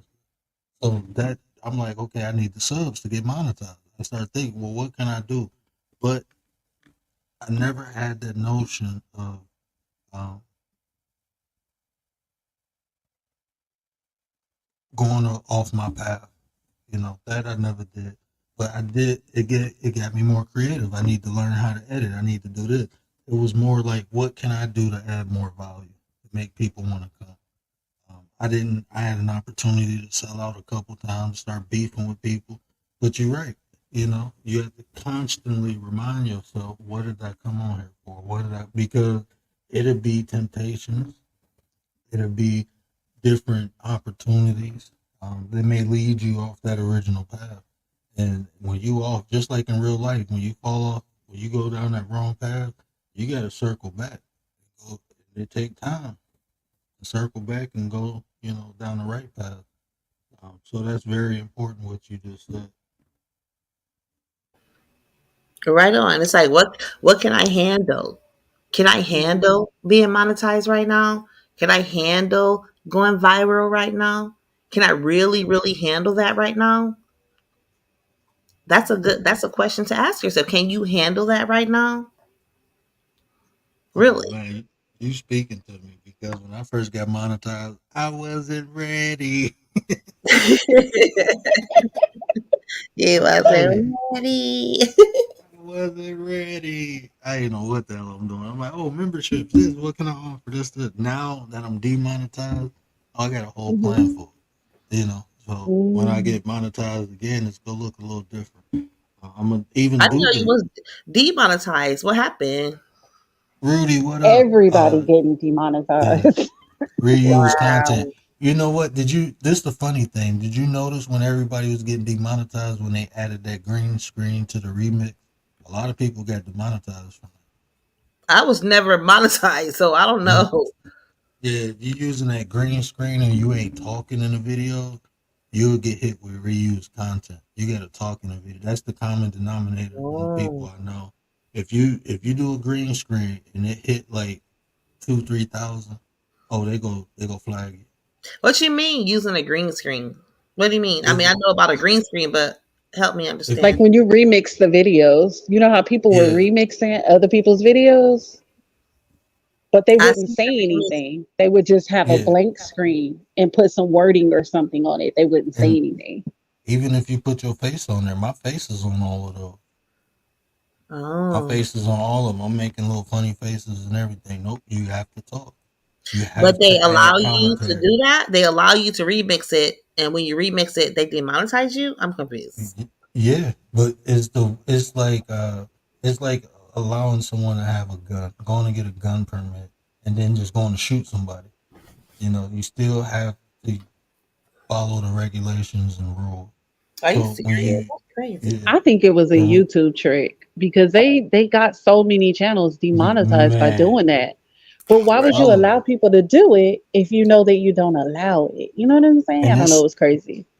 but it's some bigger YouTubers that do it and don't get demonetized. Maybe they demonetize and just not telling nobody. No, because you can still see the super things. Oh. But Yeah, you can before see I that. go, can I fan Mhm. out for 1 second, word? Do your Can I thing. fangirl for 1 second? Oh my God. Oh my God. Okay. So, speaking of pages and how they get you hooked, right? I like Drina's daily devotion. I like her daily devotions. Anyone who needs like a daily devotion that's short and simple and right to the point, Drina's Haven 916, right? But my favorite video of all time was a couples video. And Drina know what video I'm about to mention. Her and Dirty did a date night video. And that video was so action packed. I felt like I was at the movies. first they got separated from each other. Oh, that They one. ended up having two separate date nights at the same time at the same place. It was By so accident, totally by accident. Then Dirty went trying to find her, and I think they were having a problems with the phones. The phones had died or something. So then it turned into a search and rescue. And then when he finally found Drina, Drina was chilling. She was chilling in front of this spot with these two homeless people that she had adopted and actually took home with her for the night. So it was a charity mission as well. Like her and Dirty, you let them out the house together, and that is a whole reality show. Like that night was amazing. let me just say, let me just say this. You all saw it in real time. I had no idea he was even looking for me. I had no idea. So you all was watching it on his channel in real time. We in old Sacramento. He's looking for me. And then by the time he found me, I was already with the homeless people chilling because we go to Old Sac and we have a good time. We have our date nights. I have I think I have like a playlist of date nights. It's kind of old. I need to update it. Um but yeah, that was a very interesting night to say the least. And I'm glad you enjoyed it. I did, but it go back to what we were saying originally. All the planning in the world don't really hook people like when they see real life Yeah. happen. You know what I'm saying? And they Oh feel yeah, taken for care sure. of. You know, Do you know I Dirty found you, and we was happy that he found you in the end. So the audience was satisfied. You know what I'm saying? Yeah, but I Like, didn't know he was looking for me. So of course I'm going from 0 to 10, actually from 0 to 100, going all the way off on him, and the whole world is watching, unbeknownst to me. Until the next day, we watched it back together, and I was very embarrassed of myself. But you know what? That's what it is. When you are a content creator, you have a platform. You have to be responsible with your platform. I feel you should be responsible with your platform, but it's real life. It is what it is. So who am I? I mean, what would I look like being like, oh, can you delete that? Take that down. Um, that would just be me being fake. I yep. feel that's who I am. So you're gonna rock with me or you're not gonna rock with me, and that's it. Hmm. At the end of the day. Now, of course, we have our schema, or our what we would like the world to portray us to be.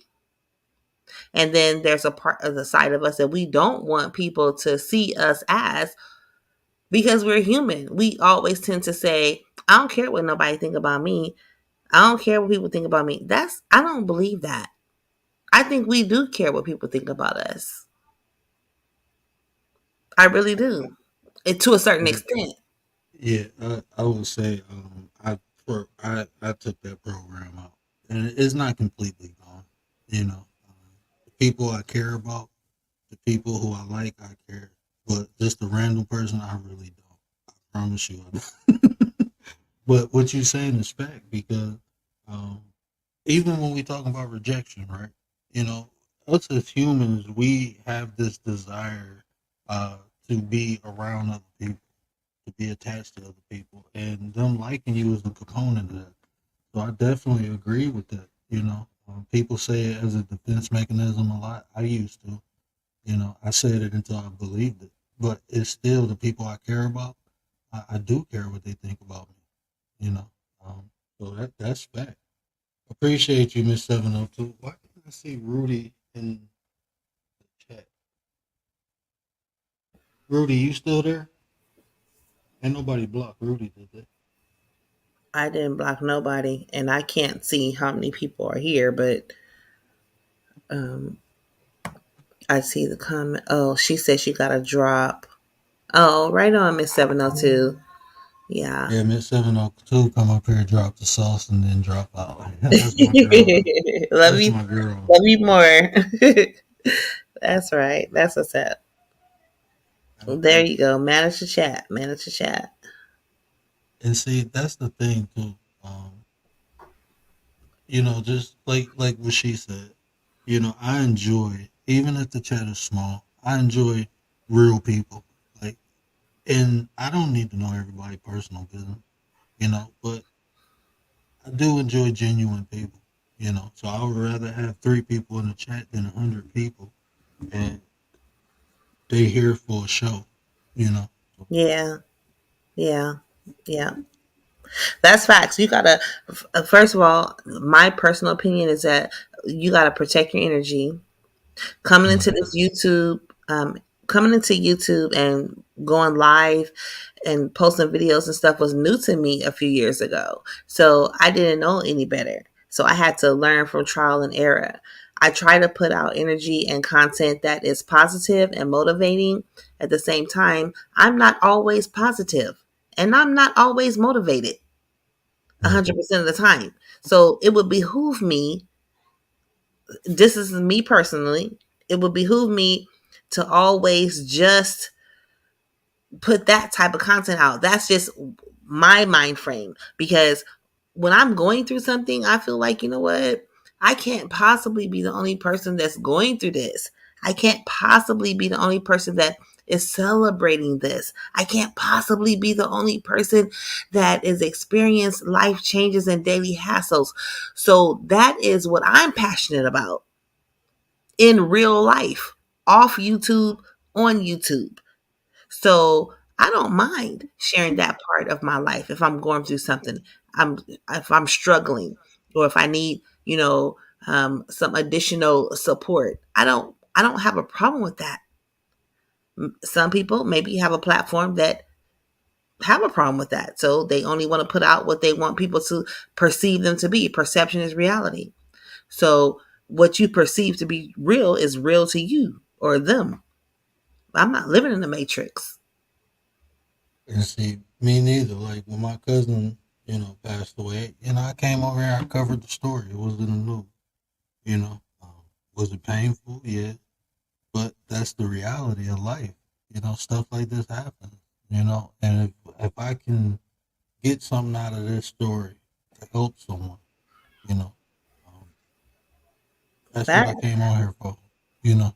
So I didn't come on here as character. I came on here as me. I just used a mhm. different name and an avatar, but you getting me.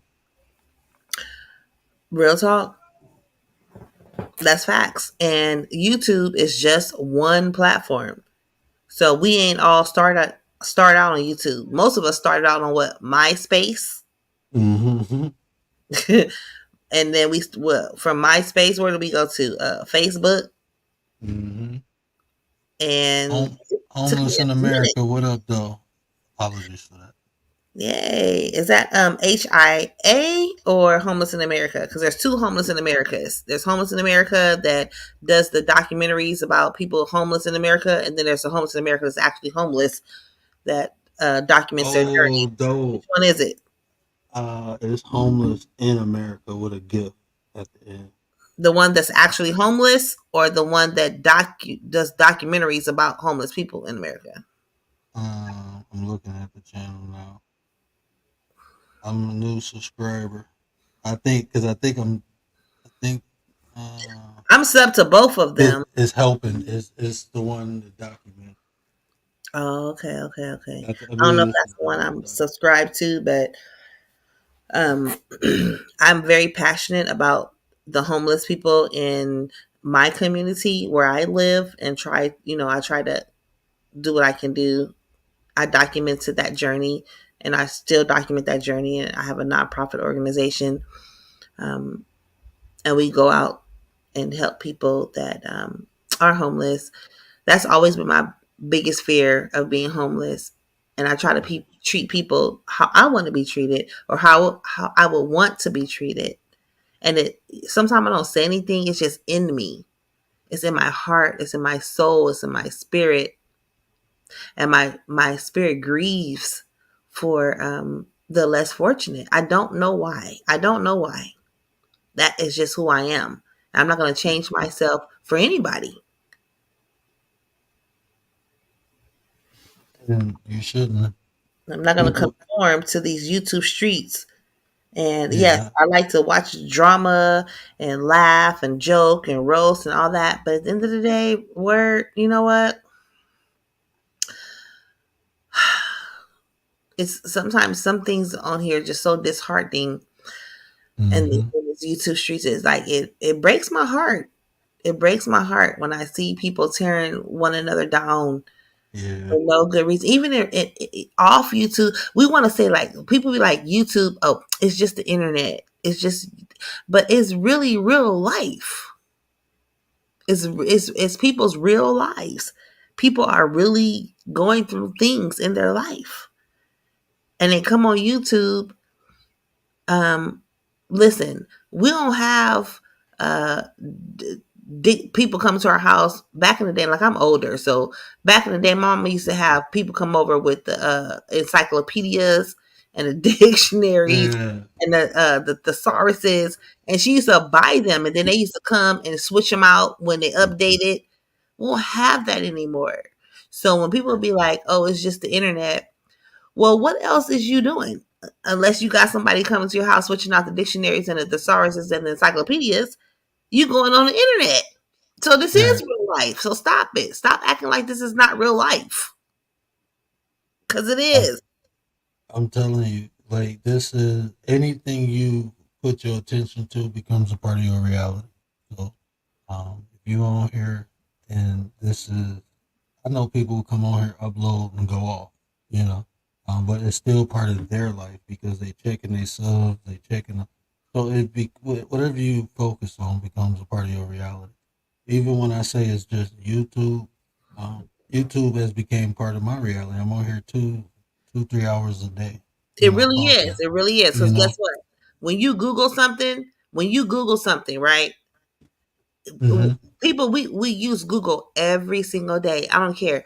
The internet, Google, Bing, Yahoo, whatever browser you use, if you Siri or you talking to your phone, when you're looking up information, I don't know anyone present day that's going to their book or pulling out a map from their glove compartment to figure out where they're going. We are using the internet. We're using the internet. So stop acting like it's not a real thing. It's like it's just virtual and it doesn't matter in life, because it does. And we got to be, and us as content creators, we have to be responsible with our platform, because Hmm. people are Googling and people are searching for things on the internet. And guess what? When they search it, it's going to come up. A YouTube video is going to come up. A website's going to come up. Yes. But also YouTube videos are going to come up. And whatever you put in your hashtag could be somebody's, it could make them or it could break them. Or it could So be break. Yeah. responsible with your freaking platform. And you know what? It's people. But that just tells you about the content creator too, because for a person to not know what you just said and go live and be irresponsible, it's just telling you how they are in real life. A lot of these people who come on here is irresponsible with their platform. That's because they irresponsible in real life. And sometimes maybe they don't even understand how Yeah. much of an impact they may be. That's why, a lot of people don't even know Dirty Weather 916. They don't know that he and I are in a relationship. But here's what I have to offer with him. I tell him, that's sound real good. What you're talking about. At the same time, you gotta understand, like, this is the internet, and people are watching you. People are looking at you. People are looking at me. So, think about that. I'm gonna tell him what to do. He's the man. He's the leader of our household. But at the same time, I have to also guide him as well in some areas. And he guides me in some areas. But we know his story, and y'all know my story. And if you don't, roll it back and watch it. But I still, at the same time, have to be responsible with the platform, knowing and understanding that YouTube is considered a credible resource, even though it's not a credible source. This is like Hmm. freaking Wikipedia. Anybody can. Come on here and say anything. Yeah, but some people don't know that, and they take it for like the Holy Bible. Hmm. And that's what I tell. Even the perception. This is what I try to tell melanated people. Stop coming up here showing your derriere. Because there's people overseas who may never have experienced being around black people, and now this is what they see. So that's what they associate. Like, you get mad because people call you names, but if you're living up to it, what you mad for? That's how I look at life. You Facts. know, I Facts. just I just look at life like that. So it's a certain and like I said, I try to be as transparent. I will never come on here and say I'm perfect. I would never do it. I use swear words. Uh, like, I get upset. I'm human. But I'm constantly thinking about being an example for my son. Being an example for the younger men in my family, because the older men in my family did the same thing. So that's programmed into me. Now that I'm mature, I understand the significance of it and the importance of it. So um, even coming on here, people I Yeah. know, they see me. So it's a certain level of decorum. That's one of my favorite words that There I you have to go. display, I when I like come on that. here. I like that. RZA in the building, hand drop. But I'm gonna have fun. Like, I'm gonna have some serious talks, some real in depth talks. But I'm gonna be goofy because that's how I am in real life. My son goofy because I'm goofy. Me and my wife goofy. We have fun with life, so I'm gonna do that too. But I'm gonna have these serious conversations. I can have hard conversations. We can have difference of opinions and still come to a level of respect and giving each other dignity to have a conversation and not a debate. I'm not interested in debating nobody on this app. I don't see the purpose. I don't see the benefit. Um, I have a discussion with anybody, though. Almost anybody. For sure. Decorum. I love that. Keep your behavior in check. Have some Mm-hmm. like good taste. You know, Mm-hmm. have some etiquette about yourself. Exactly. That's why I love Hmm. that word, because the variety instilled in one word. You just Hmm. name all aspects of the quorum. So I was taught that at a young age. You know. That's what's up. The Bible says whatever. I said, me and my mother had this conversation earlier. Do everything and have some decency and order about what you do and how you run your household. So yeah. Definitely have to. And like I said, like you said, I'm sorry. Like you said, this is a part of our life. So um, coming on here and you just have to be careful. Sometimes we all make mistakes, because there's times Hmm. I came on here and acted out of character. I can guess you can say that. So and like I said, me Who personally, you? yeah, I got upset one day at one No, post. see, I we went don't off. see you doing that. Nah. I went Black Superman. When Superman put the black and start killing everybody in the Justice League, yeah, I went nuts. I Well, just I don't guess like it's when kind of people, good to know that I ain't the only one that yeah, is because completely it's off. no, because it's like it's two things I don't like. I don't like when people try to play me stupid, because I am. Um, I mean, even the conversations that I have on here, I'm looking like you go try to play me like that, and I'm talking about different forms or different types of personalities. I'm talking about emotional responsibility. I'm talking about all these things, and you go try to manipulate me. I just did a whole show about it. So it's like you tested my testicular fortitude, and I don't like that. Yeah, That's a testament. trigger. Yeah, just like Commander Alpha Turkey said, the internet is forever. So yeah, Hmm. that's for sure. What you put out there is what you put out there, and it's not. It's can't take it back. You can't take it back. At the same time, it's a good thing that you can't take it back because it shows that you are human. Hmm. Nobody's above the law. Nobody is without sin. He who is without sin, let him cast the first stone. Cast the first stone, and But we that's why I so said. quick to judge and Hmm. blame and point fingers. You That is see, what I can't get ready for. and that's what I tell people. Like, it's not that I judge. I just understand what I can tolerate and what I can't. So if I see something in somebody I can't tolerate, I just, back away. I don't. There's no problem, no issue. I'm not about to make a video or none of that. I just don't deal with it. I think that's my right. You know, um, I have to protect. I'm As you responsible should. for my peace. So Mm-hmm. it's certain things that I know disturb my personal peace. And another Mm-hmm. thing is like I don't like when men disrespect women. It Mm-hmm. is a trigger for me because of the trauma I endured when I was younger with my stepfather and mother. So I just don't tolerate it, and it's not gonna happen on my platform. I'm You glad. know. I'm glad that you said that. I'm glad you said that because um, it helps me to ground myself and bring myself back to, you know what? I wouldn't tolerate this in person. So why am I tolerating this on the internet? And even though it may not be directly um, to me, it's to my sisters Hmm. or my brothers. So in the name of, oh, it's just joking, it's just comedy, it's just roasting, it's just, you know, yeah, I don't know. I'm struggling with that. I'm And struggling see, with that.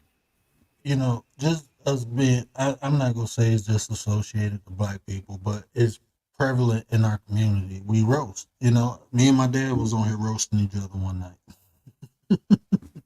So I mean, it's kind of like so. But when it goes dark, when people start talking about people's deceased loved ones and kids, and just talking about anybody else, like when you're doing it in a vicious way to hurt someone, to me, it's not roasting no more. It's like That part, yeah. because I think like this. I know people who unalive themselves Mm, because they were getting bullied. So when I see that, the first thing I think is like, do you know where this person is at mentally? And yeah. the stuff you saying that can trigger. And it was one content creator over here. I was worried about him. I didn't even know the person, but I was Wow. worried because the way they was dragging her.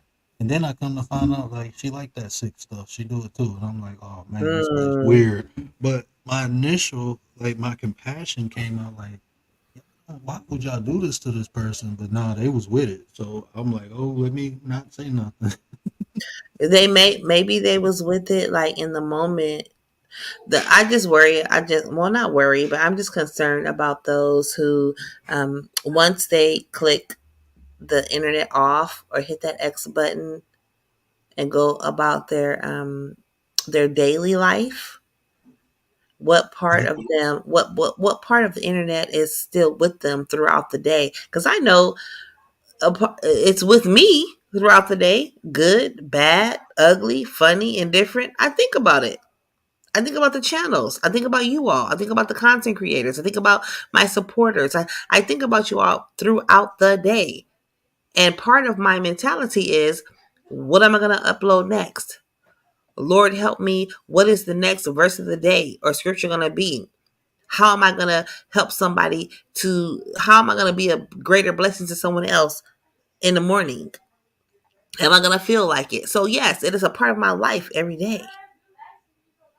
Hey, self awareness, come back. It said disconnected or something. And Hey, shout out to the Nefertiti, bro. where's Nefertiti? Nefertiti said, but it's a difference. Expound Hey, it's on that. is it? I think she's talking about from like the roaster, like from when it get dark to 'cause like I said, we all grew up roasting. Yeah, for sure. For sure, for sure. It's just when Yeah. it get dark, and people start talking about people, loved ones. Like I can't, Mm-hmm. I Mm-hmm. can't. I be so disappointed sometimes. Like, Mm-hmm. and then the justification, and I'm looking like that person. I won't deal with because now Mm-hmm. you justifying bad behavior. There you go, the man amidst the legend. Hey, What up, hey. bro? Can you hear me? Yeah, I can hear you. Oh, okay. I had some mic issues. That's why I dropped down. Hey, how y'all doing? We doing good, bro. What's Yes, going on? wonderful. Appreciate you. Oh Yes. man, I was just tapping in, which I just came in and I was hearing y'all talk about the internet and versus to other people, how they carry themselves on the internet. Mm-hmm. Oh yeah, I just want to sit back and listen and chime in here and there. Oh, definitely, brother. I appreciate you.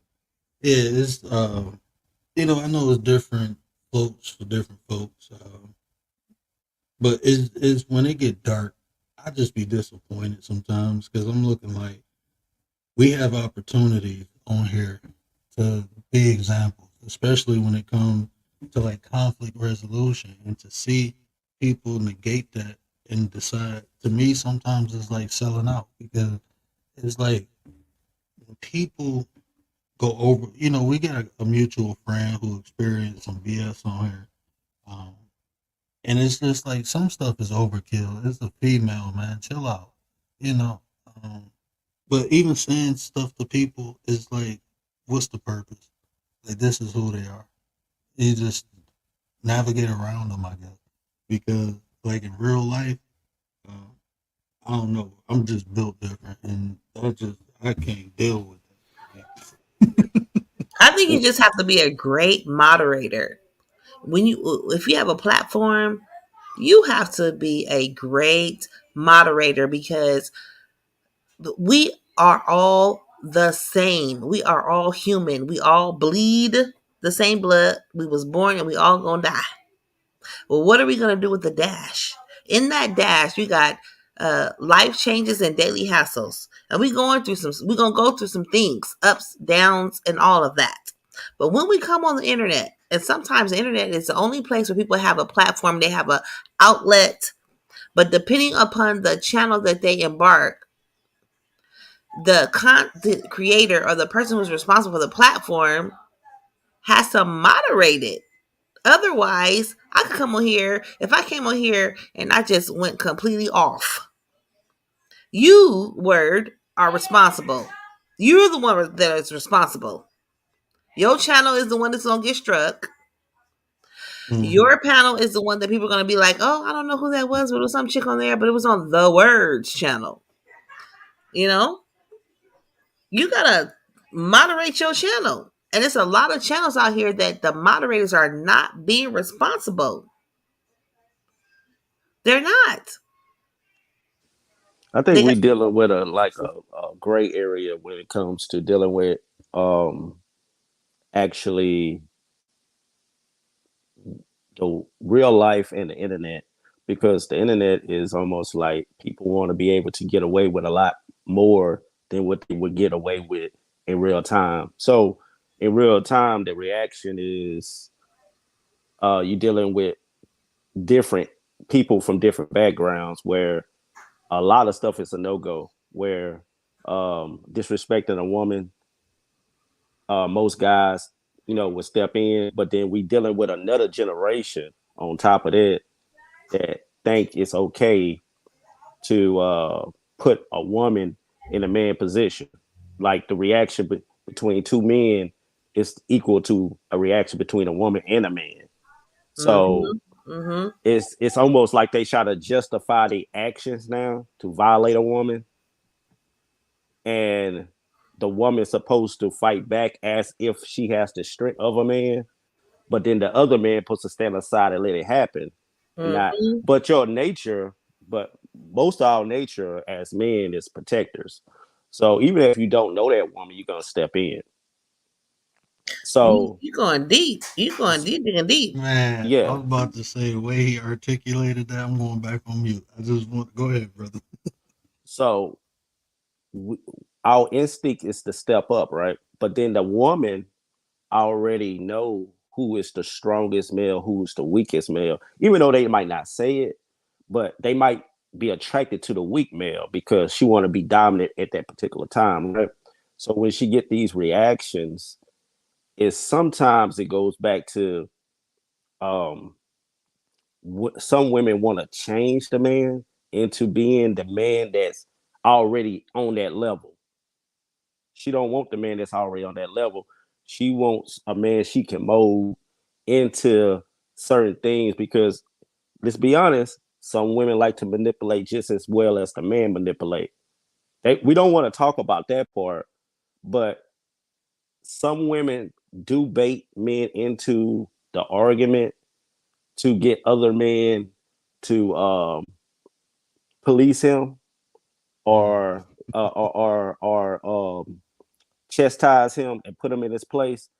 And then after that, the man that chastised him kind of feel played in the long run because she ended up back in the situation doing it all over again. So it's almost like in today's time, we're in a catch 22. We want to, but then again, the culture is almost like we're addicted to pain. Some of the people are addicted to pain, the woman and the man, addicted to pain, going over and chasing their tail, doing the same thing over again. Instead of going and getting the person who already is ready for that journey that they trying to go on. We're addicted to the trauma because the trauma is passed down. See, her mom might have been doing the same thing. So even though she's trying to fix her mom, like DNA wise and spiritual wise, she might be trying to fix what her mama couldn't fix, and thinking she's smarter than her mama, so she can mastermind this reality better than her mama and get that type of man that she want and mold him. But then that man is not ready. I'm not saying that man is perfect, but at that time, that man is a person that's broken, and he think this is the way of dealing with his emotions. It's the lash out. Mm. And see, man, there's so many points. I know, right? It's And then starting off. she gonna keep on. She gonna keep on, like, just piggyback off what Self Awareness TV says. She's going to continue with that cycle because she hasn't woken up yet. She wants so much not to be like her mama that she is so much like her mama Like her because mama. she has not dealt with her pain, her trauma.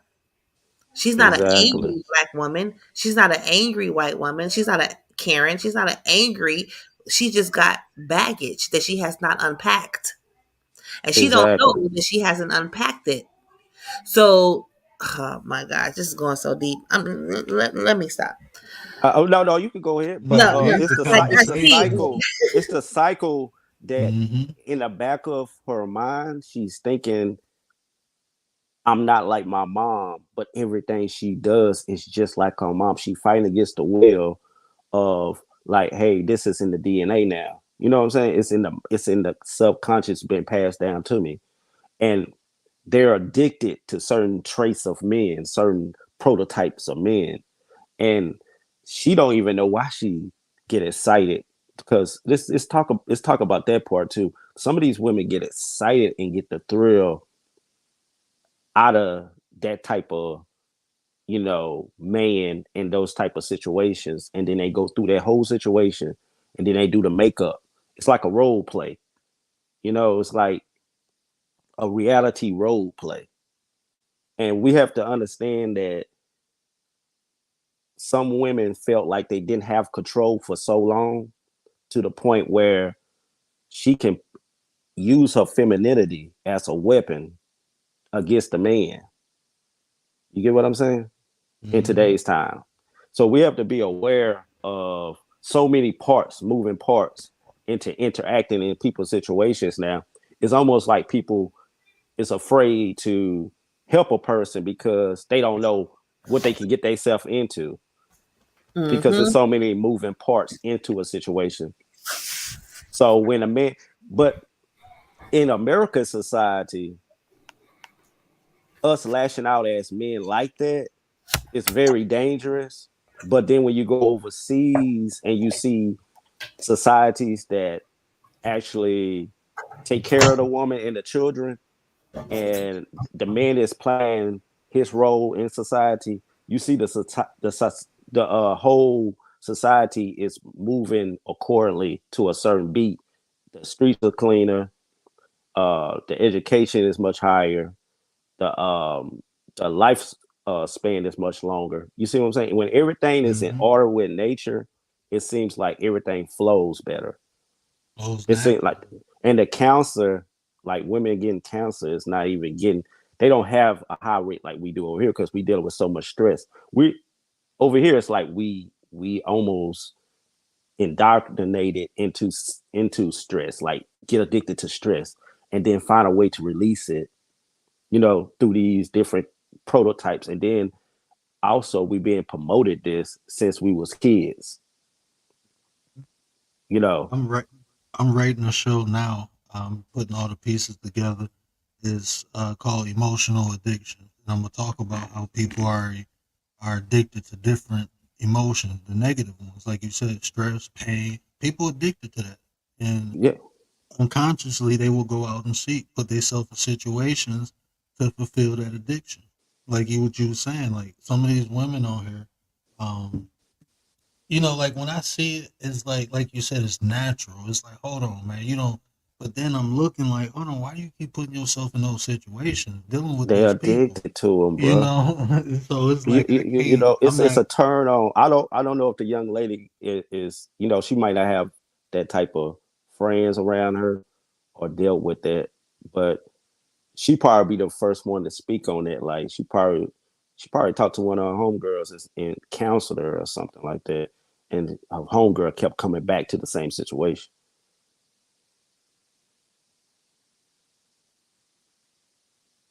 Yeah, definitely, Ria. It is definitely, and like, man, it's man. I was so happy when you came back, bro. I used to shadow watch you all. I wasn't really like into the YouTube thing, but I used to shadow watch all y'all. And when you came back, I was like, this is needed, man, because just the conversation, the intellect, the way you But you, speak, and but you know, where like I heard you on 504, and I was like, I could dig that brother. He kind of like my speed of guys I be around, like from day to day. So um, I actually just came to the internet to show the everyday man and clown around, have fun, stuff like that, and drop some game while I'm talking to some of the people on here. But sometimes when you're dealing with into like people from different walks of life that haven't did they work yet, they inner work, you dealing with people that's not whole, that's broken. And when you say certain stuff, I had to remember when I used to run the streets, I had to be. I come from a family, man, that is military minded, and the women in the family will run circles around most of these dudes on here for us talking. Mm-hmm. hmm So when you're around military minded women and men, some stuff is a no go, you know, and because it's not tolerated. Mm-hmm. So when you deal with women that empower certain characteristics in men, and the men feel like they comfortable there, it's almost like you sending men into a burning house. Mm. And then the women that run and empower these men, I start understanding that it's a gap, right? You got men that make six figures, right? Mm-hmm. They want them, but then they have to be in shape too. They want them, but they gotta drive a certain type of car. They gotta talk a certain type of way. They got, it's so many variables they gotta have to even though they make six figures or they make millions of dollars, that type of stuff. If they look like me and the word. So the middleman is left out. Like if you're making under 100,000 to like 30,000, you know. So then it's the guy that doesn't work at all. He get temp jobs here and there, sell dope. She take care of him. I've been inside these people's homes. I've been around and watching how it's a boy in a man's body and the woman treat him like gold. And I'm like, how did this even happen? How do the middleman get left out? He's almost the invisible man in society. And this can go for every race now, since we inside this particular time. Even other races are feeling it now. Because it always starts with us and then it's transferred over to other races. So when you go into other races, they like the middleman left out. The man that's figuring it out and he's working for himself, or he just got his career, probably went through some trouble and he figuring it out. He almost like the invisible man in society. So then it's like uh, I think most of the responsibility is on the man because we haven't dominated in so long the everyday man. We haven't put our foot down and actually like we became too comfortable in America. That's what I believe. Like we became too comfortable. We became too passive.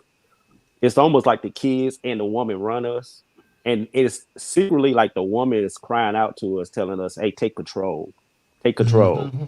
But we not doing it because we almost like whatever you want to do, baby. But she's secretly like, that's why the street dude is she's trying to get that edge back. So I believe that the woman secretly desire something that's raw and uncut and challenging and adventurous and fearless. That's why she ended up going to this guy.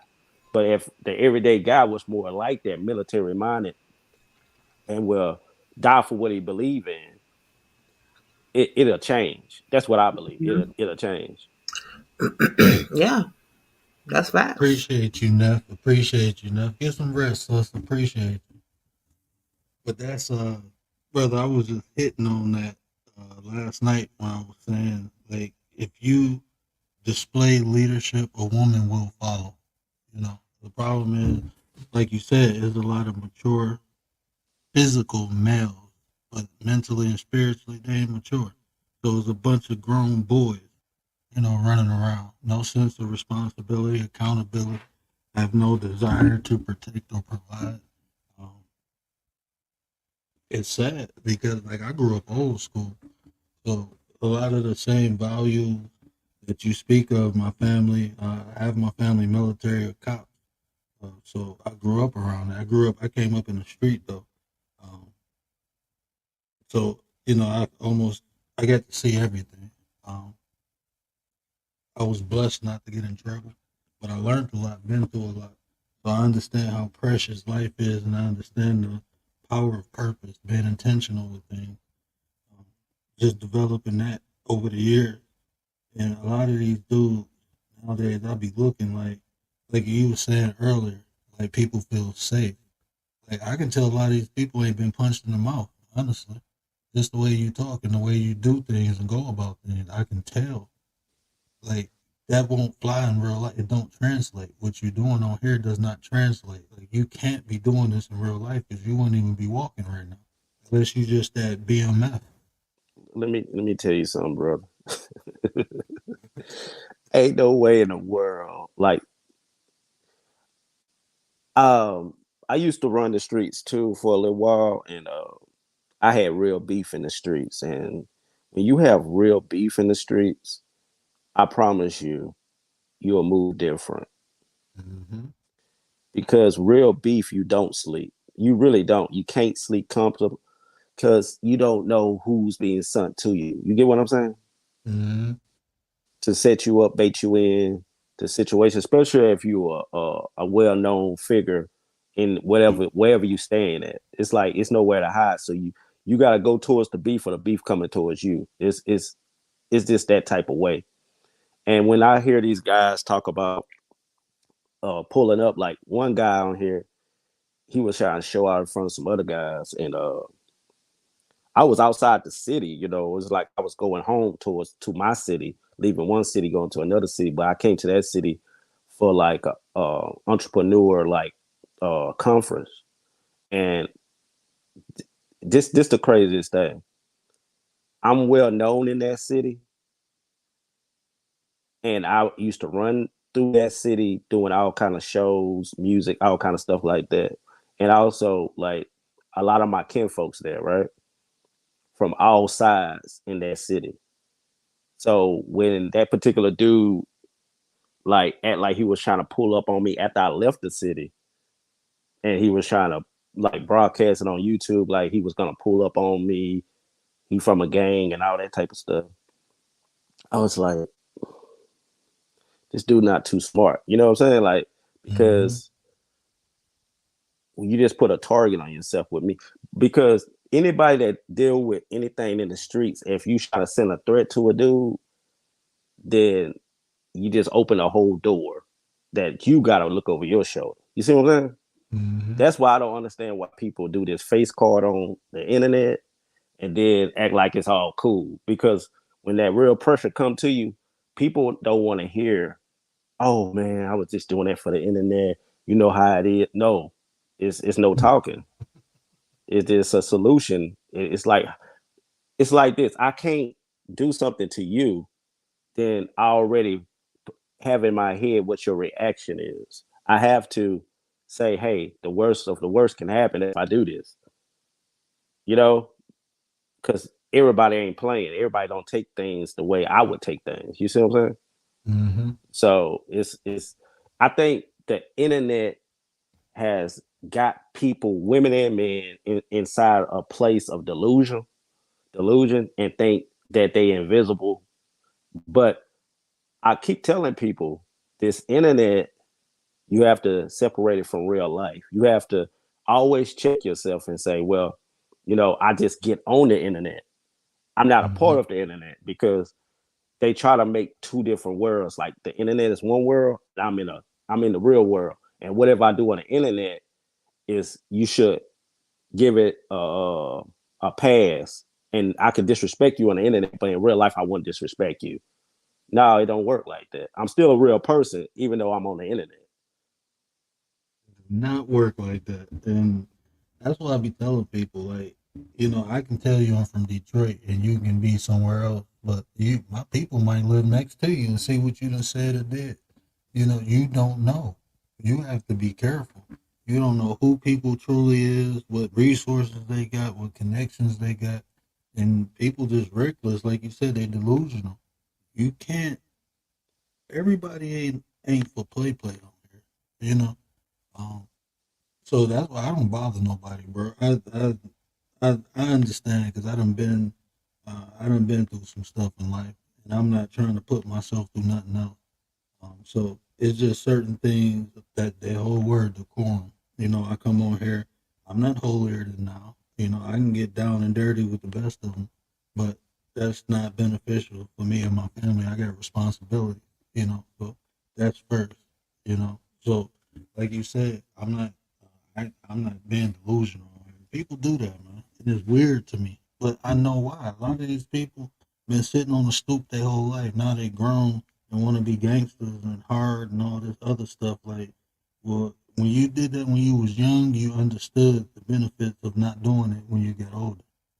But now that you never experienced it, and now you want to live a rap video, you'd be surprised when somebody actually tap on your shoulder and say, I'm here. Like, it's people like, man, it's so weird, bro. You like the Yeah, stuff it's they it's it's do. it's a I think you was covering it in one of your videos. We watched one of your videos. It was talking about the dark empath, Mm-hmm. and I think Oh, a lot of personalities fall under that. That's on this internet. oh yeah. That's why I covered it. Yeah, and just sitting back, because to be honest with you, the internet is a great case study for like personalities and stuff like that. Just dealing with us as we interact with each other. To be honest, like, I think we don't think about how powerful the internet is and how we all can benefit from it. I think we look at it like where we at now, like where I'm at in my sector. I don't know what particular sector you in, because you talk about whole different subjects. But the sector that I'm in is pretty much I'm trying to get them to understand how powerful the internet is and how they can benefit off of it. Even if you don't have a job, the internet is a place where you can benefit off of it greatly to make a good income off of it. But you gotta be the same energy they use to destroy somebody, they can use it to build. It's just transferring the Yes. energy into something else. And and the it's just that I think they fear what they don't know. Mm-hmm. See, they know they can get on here and pretend to be Tommy Sotomayor and disrespect women and do all this stuff because they seen it, but they haven't seen the other side where if I change, and I think that word change is what they scared of. They scared to become something that they haven't seen it before.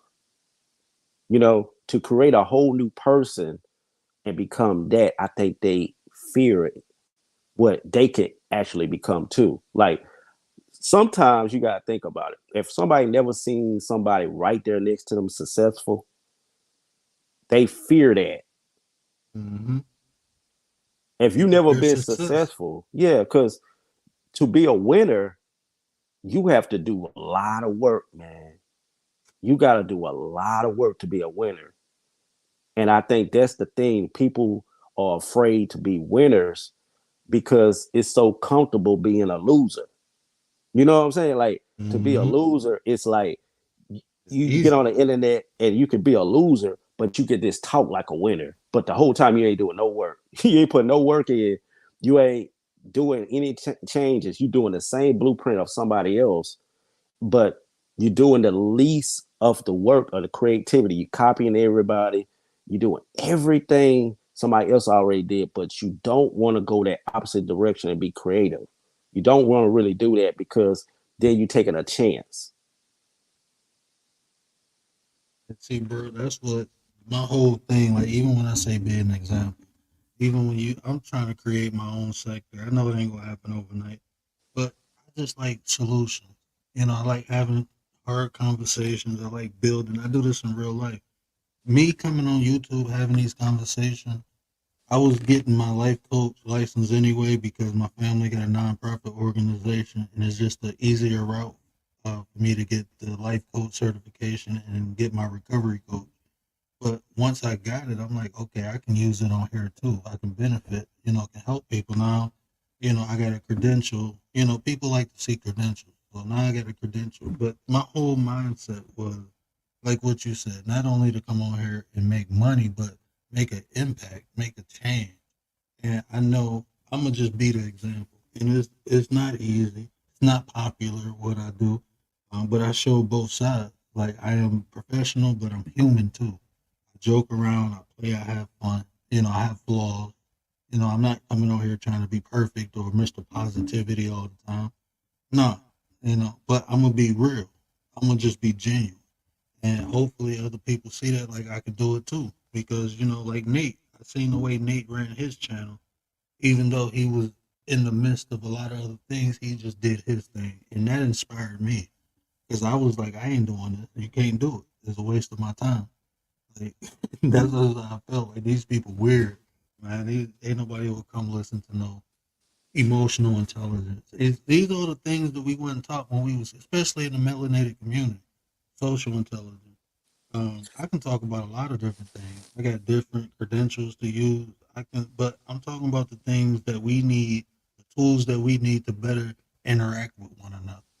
The reason why, just dignity and respect as men. Like I was taught, anytime you approach a man, them the two things you give him, and if you can't give it to him, get the hell away from him. It's a waste of your time. And that on here is like you can't do that. Even I don't know, man. It's just I'm just, like you said, I'm not used to a lot of this because of the way I came up. But I'm adapting and I'm learning just to stay away from certain people because it's not gonna be a good interaction. That's the key word. Learning how to adapt. Adapt. That's the key word. Adapting. See, the thing is, it's not stopping. It's just adjusting, pivoting, and moving forward. Same thing I did with my channel. Like a lot of videos that I had, a lot of lives that I had. I just took them down because I went to war with a couple guys on here. Back and forth stuff like that. And at the end of it, I was like, I got these people all on my page. New people coming in. They looking at it. They don't even know who these people are. You get what I'm saying? Like Yeah, they come in there for this other reason. And I knew what I was doing to try to give people game on top of it, but then they just was flooded with the chaos. They just wanted the chaos. They didn't want the game that come with it. They just want me. It's a lot of back end stuff on top of that, but I'm gonna just say this: like a lot of people that's on this internet is not who they say they are. You think they yeah, are a normal person, but it's believe me, the rabbit hole go real deep when you start like doing your research and paying attention and stuff. It's people actually paid on these apps to be Mm. agitators. Like if people do their research on Twitter, like how Twitter was like when it started becoming more popular for us, like the politics and stuff, people was actually getting paid on Twitter to go and troll and be, spamming people with these different uh, ways of thinking and these different terms. So they'll agitate somebody that's actually on a path to do something. Like let's say you was running for office for something that was very important in certain cities. You would have these people that would come after you, agitating you to get you to react. And then once you react in a negative way, they'll take that tweet and make it a big deal. But the whole time they was trolling you to get a reaction out of you. You see what I'm saying? Like they do Mhm. things to sabotage people that's on a mission or people that look like they got the light. It's very deep when you start really thinking about how these platforms are trying to really like steer the herd into a certain direction. Mhm. And YouTube is the same way. That's why certain people, if you pay attention, you're like, why they pushing that person so hard in this certain area? And then when you go in another area, it's like a copy of that person in another area, in another area, in another area. And you're like, hold up, this is it's how is this the same template in every area that's designed that's got these certain people in it? And then when you start understanding it's all by design. And these people are indirectly getting paid, and some of them are getting paid directly to do it. And that's why you see them with money, and they always sending money to different folks because it's all paid, it's all orchestrated, man. And once you tap out the game, then you are part of the council culture. You will get canceled. You Mhm. feel me? So Mhm. I'd rather take the cancellation than go Mhm. along with the flow. So because I always tell my child I'm a real man in real time doing real things. That means like you can't destroy me because I'm always doing my own thing. As long as Mhm. I got my own thing going, you can't destroy me. That means I'm not scared to stand alone. I'm not scared to, do whatever because I control me. So they could do whatever because I'm not a part of what they got going on. That means I could be amongst the group and fellowship, but I'm still my soul, myself, my soul Yeah. self is moving about, because I go everywhere. You might have a beef with somebody. I don't have a beef with them. You know what I'm saying? Because I'm Right. just in and out. But now they want to do all this. Everybody in different sector want to do this one way or no way. Everybody agree on one mind, one sound. And that I was just talking about that too, bro. And you know what? I ain't gonna lie to you. When I first got into I thought I was tripping. I'm looking like, hold on, man. What you just said, I swear I thought I was tripping. And then the more I watched it, I'm like, nah, this is by design. Like you recognize, like, man, if you when you become aware, you just see things for what they are. You know, I don't have this. I observe. Even when you was talking about nature, I see things exactly for what it is. You know, I don't put no emotions into it. I put thought into it to make sure I ain't, tripping. But um, like just bouncing around and seeing. That's why I said I got my own little thing going on here. I'm gonna try to. I met some cool people. I'm trying to build with them. Shout out to the sis antisocial. Um, but I'm trying to build a sector, a reality sector where we come and talk about real things, find solutions, we congregate, we just enjoy. I'm a firm believer of protecting what I create, so I do that too. I don't. I'm just prepared for different things in life. I understand what it takes to create something, and while you're doing it, you have to defend it also. So a lot of the conversations, I understand, like just getting with the right people, having good conversation, and I don't judge no one, so I interact with them. If we get along, we get along. If we don't, then we don't, and I keep it moving. But what you saying is fact, bro. I know is is agent. I call them agents. That's what I think. Oh, exactly. That's what I call them too. I call them agents. So you already know the lingo. So I want Mm-hmm. to. Commander is right. It's the politics. It's the same thing for here. You know, it's. I keep telling people this. Like, you got to go back to the forefathers. The sins of the father falls on the children, right? Mm-hmm. The country was built on these forefathers' logic and their mentality and everything. Once it was founded by a certain group of people, they had a certain type of mentality. Not all of them, there's a small group that had this mentality. And then we reap those sins, which pretty much habits across the board, what they had in a mental mind. And then when you start understanding who these people was mentally, then you say, oh, that's why that exists. Oh, that's why that exists. And this is why that exists. Because the head wasn't right. When they came into it and took over and became the dominant power, it's like we didn't look at, you can look through history. We didn't look at women like they look at women. We didn't look at women like that, but we took on that over time. We start taking on that way they looked at women. So now women saying, "I'm trying to fight to get back," and I'm like, it's not all of us, you know, but it's the fathers who put the structure here. They just always put in all the texts how evil the woman was.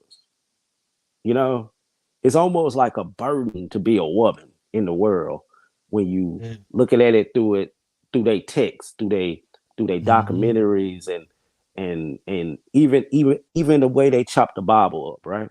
Yep. They made it look like the woman's so evil. So the woman already have this burden on her shoulder that she got to fight and try to prove everybody wrong, right? So a lot of times it's this the culture of America because it's effective towards every group of one a race of women. It's effective because I've been around Korean women. It's the same fight. They once they Mm-hmm. come over here and they leave their culture, and slowly that American culture start coming in, that Western culture start coming in, and getting her mind to work in certain ways. It's almost like you can't put a race on it because it's just that the way they program people over here. A woman, she does this, and this, and you can't trust her. If you got more of this and that, then that she going to the highest bidder. It's almost like they Mm-hmm. treat the woman like property, right? So a lot of these men treat the women like servants, like ownership. I own you. You do what I say do. This, and you know, it's kind of disgust. It's really disgusting when you really think about it. You know, it's really disgusting and dehumanizing a woman. But these type of guys, it's like the some of these women like that type of guy to dominate them and act jealous and have all these different personalities that she got to deal with that she really don't have to deal with, but she choose to deal with, and it becomes like it's just a cycle over and over and over, and to the point where I think where we at now is that we have to look back and see where it started from and start seeing how it filters down into our ancestors and came to this point where we at now.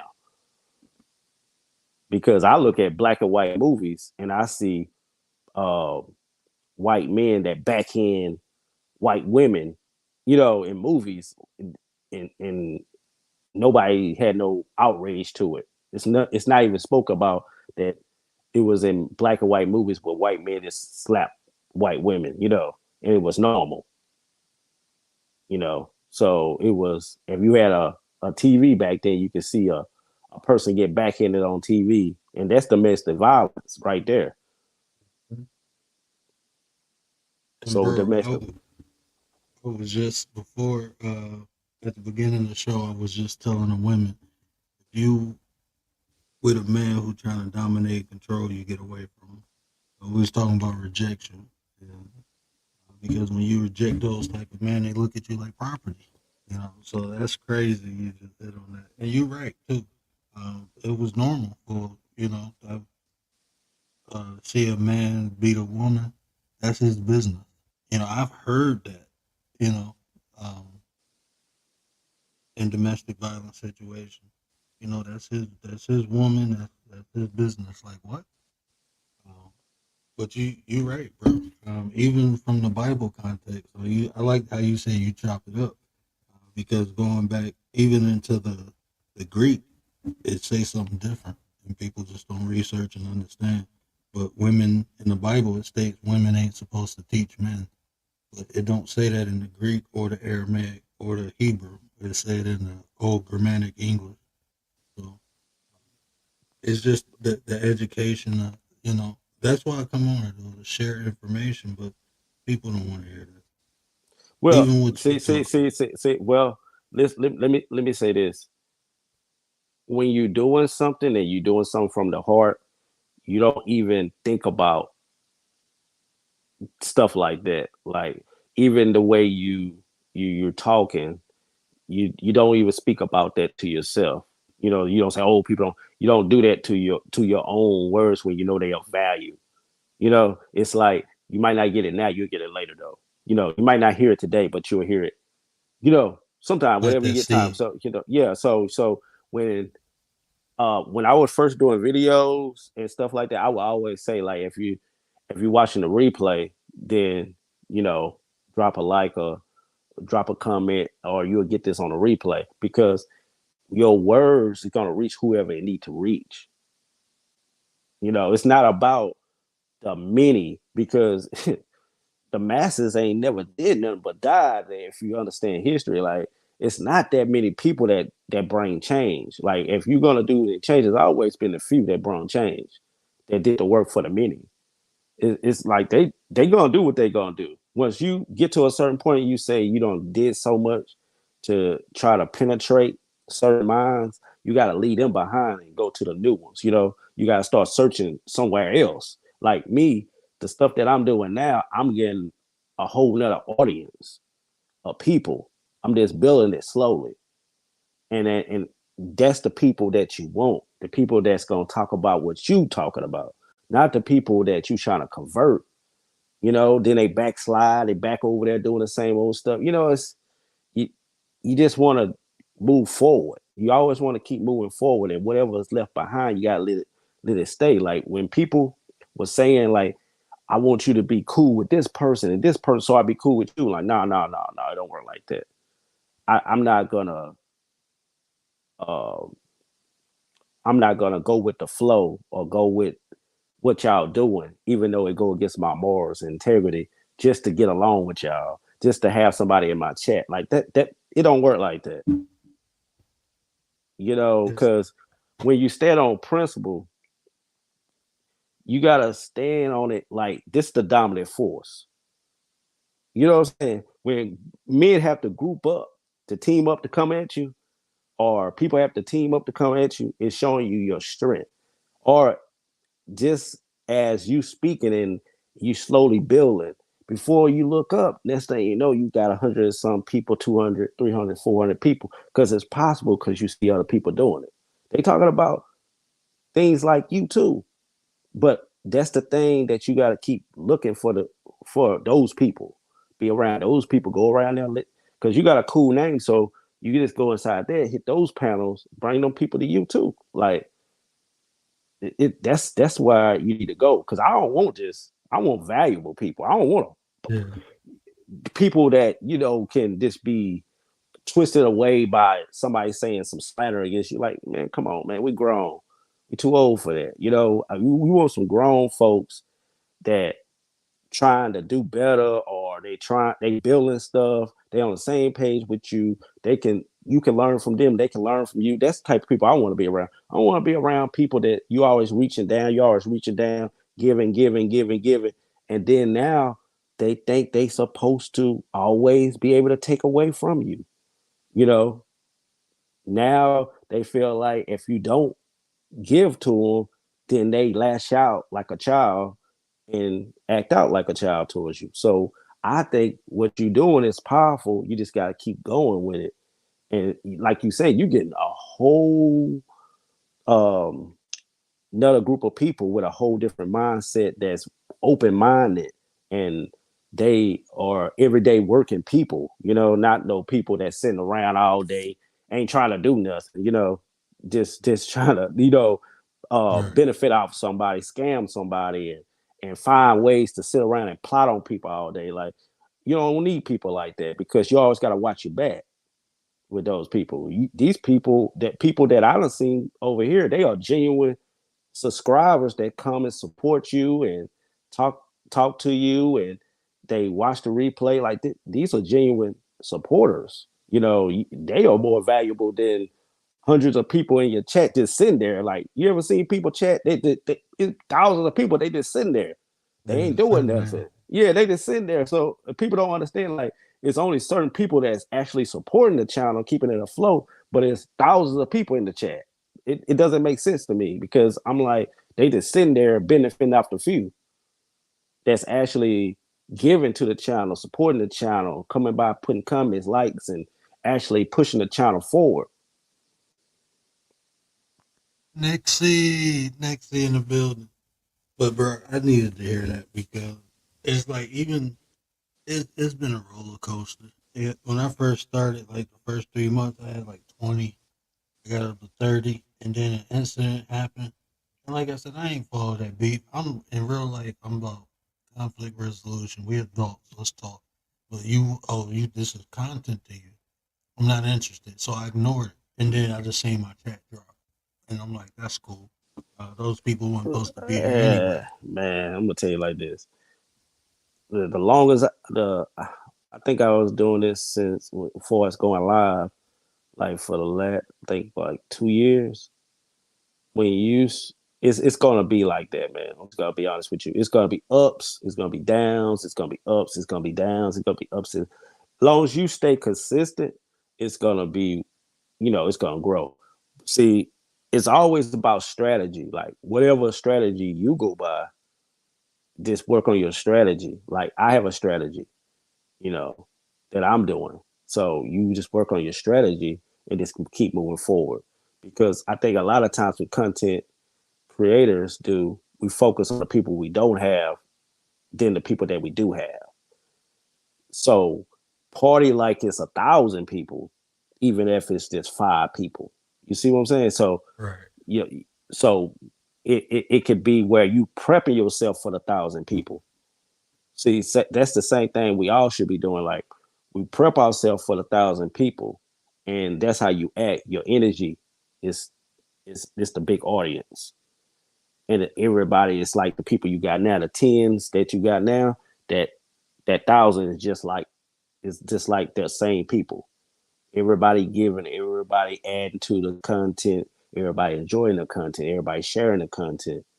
You see what I'm saying? So I think what moving into 2024, just have your blinders on. That's my whole concept. It's like, I'm focused. Like, people can do whatever, but I'm focused. And while I'm working, it's just like, no, I'm building the ship. They laughing and joking. I ain't playing though. You know, I'm on a mission.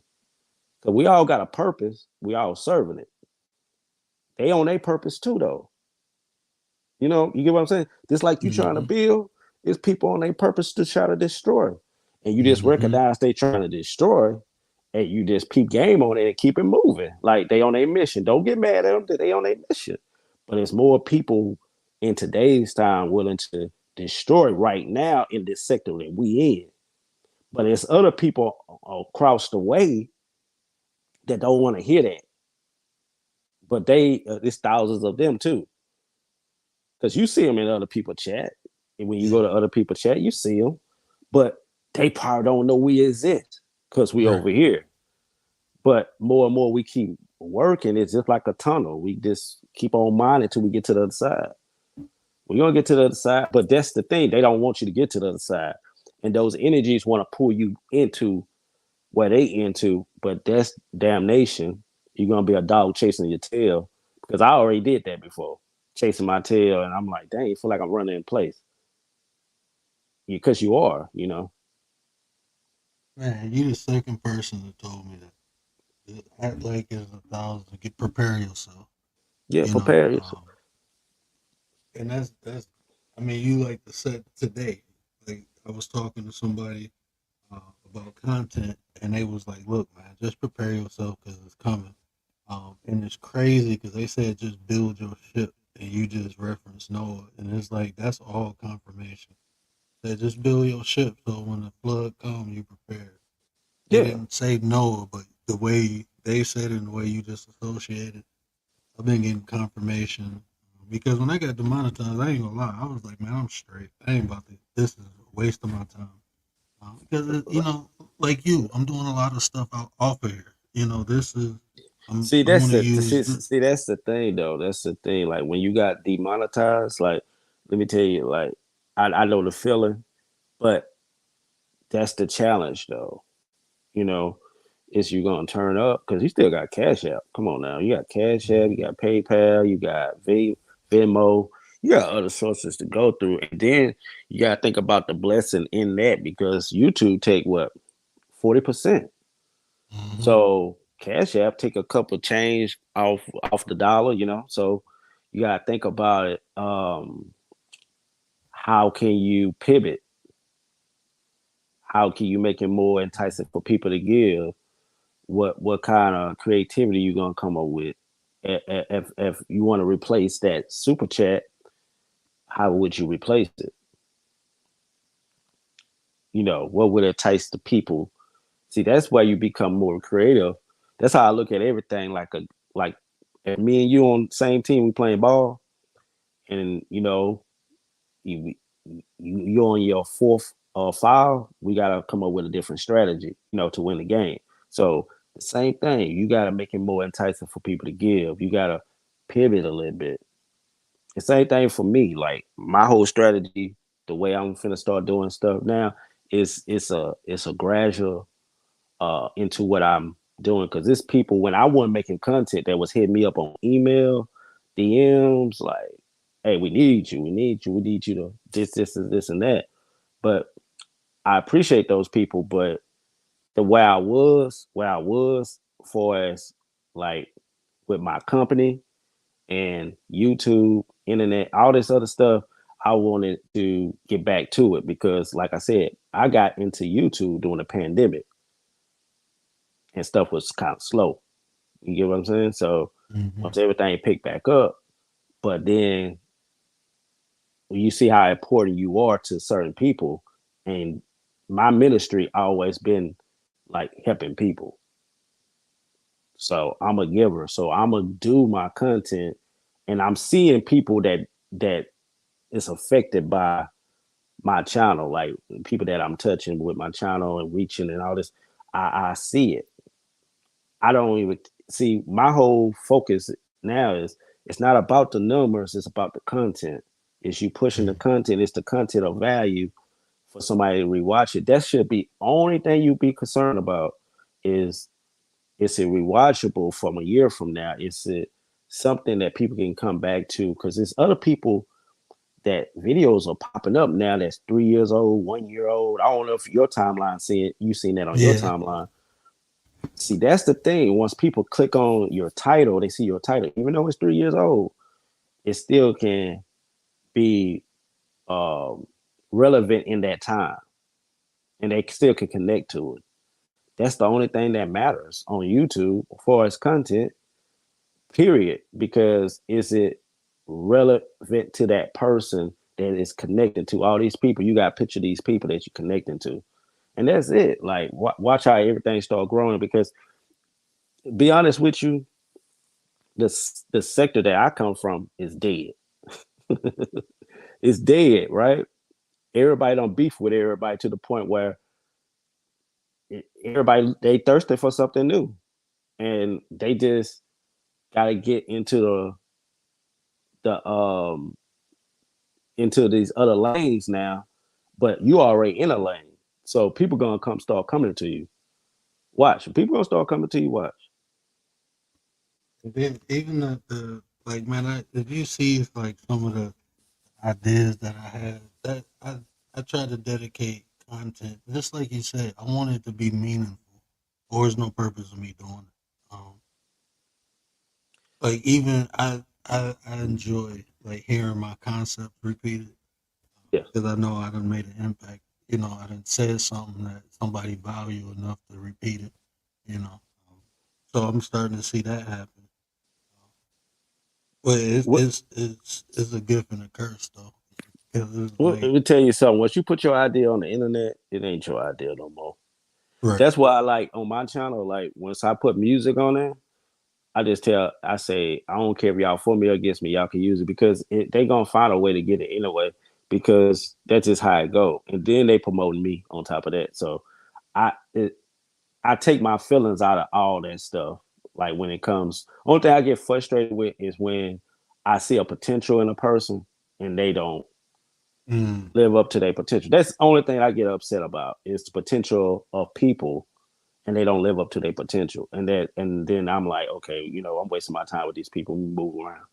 And see, this is the thing, like I think these people don't know real love when it comes to real love. They really don't. They really think love is passive and gaslighting. hmm But when real people come around, love is stern, sometimes love is kind, sometimes love is harsh. When I say harsh, it's like truth, like blunt truth. right. And then they don't know how to take blunt truth. They know you telling the truth, but then they gotta go with the lie because the lie is covering a lot of things that they don't want to look at. You see what I'm saying? Because the truth will make hmm them start looking at themselves. So then I start understanding a lot of these cats on this platform. They read the 48 laws of power. You know, Mm, so when they doing all this stuff, they're using the 48 laws of power and using people against people. And then they know a truth teller.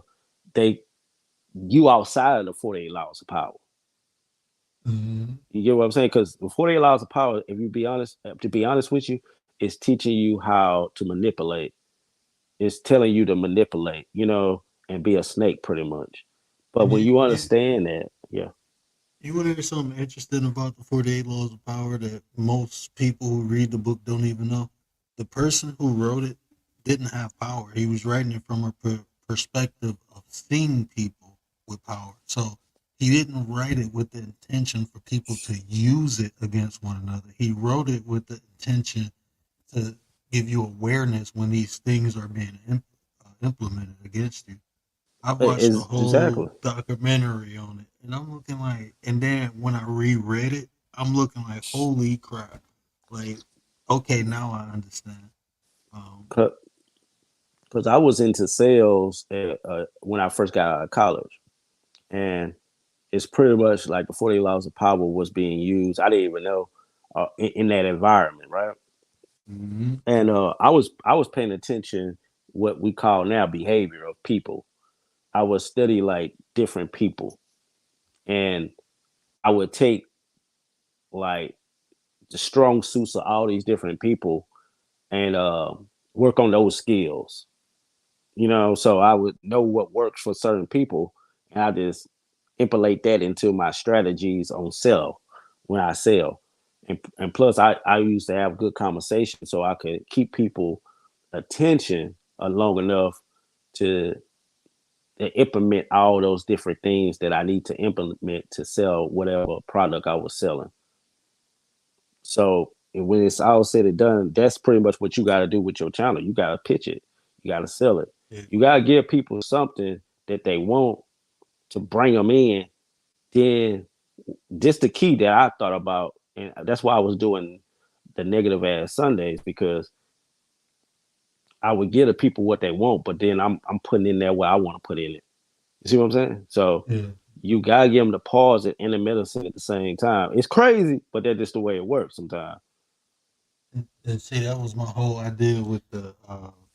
It's not even like the negative, but like the petty vision. Like, Yeah, uh, but when you you do know, petty, you got to do something that's gonna bring them in. When you do petty, I watched a couple of your replays. I don't know how you do it all the way together, but think about it. Like you do petty, it's got to be something where they can get off the pettiness. Then you have your segments where you put in what you need to put in that you want people to hear because you got their attention. Because I understand, like you give people what they want to get their attention. Then when you get their attention, you give them what they need. Yeah, I'm gonna have to rap with you. Um, Yeah, so it's like the same stuff that you learn in the streets is pretty much just apply to YouTube. Pretty much like yeah, and you see give that. you give people something that they want, then they eating that up. Then you give them the medicine, and then when you give them the medicine, they like, oh, I can digest it better because that's all they want because that's all they want. And but then when I lean too much because I take responsibility, I lean too much towards try to give too much game sometimes. Sometimes it be Yeah, overload to the wrong people. and see that's my problem, and that's why I have these conversations, and I don't try to do too many lectures because I can sit up here like I can talk about ancient history, I can talk about spirituality, the Bible, I can talk about all that. But it's just too much information sometimes, and it's too, people built off of beliefs that they haven't really explored in their adulthood, the beliefs they have from when they was a child. Like we were saying about how Americans, how we look at women. You know, I think women are over sexualized. A lot of times they do it to themselves, but even that was learned behavior. They felt, it's situations where women feel like, not all women, but some women feel like their value is their looks or their body. And that's what they use, and that's learned behavior, in my opinion. Yeah, because pretty much like what you just said is it's all kind of like situations out there just like that, right? You can take topics, situations like that, and you good with bringing having great titles, so you can bring implement situations that's happening in society that's a hot topic and just formulate it in a way where you just talking about something in general that we all deal with. It's pretty much what a lot of people do, like the app, who is like the Red Pill brothers over there, like the Manosphere brothers. They have their own concept, but it's pretty much that's what they do. They take situations and then they talk about the way they would do things, the way they see it, pretty much.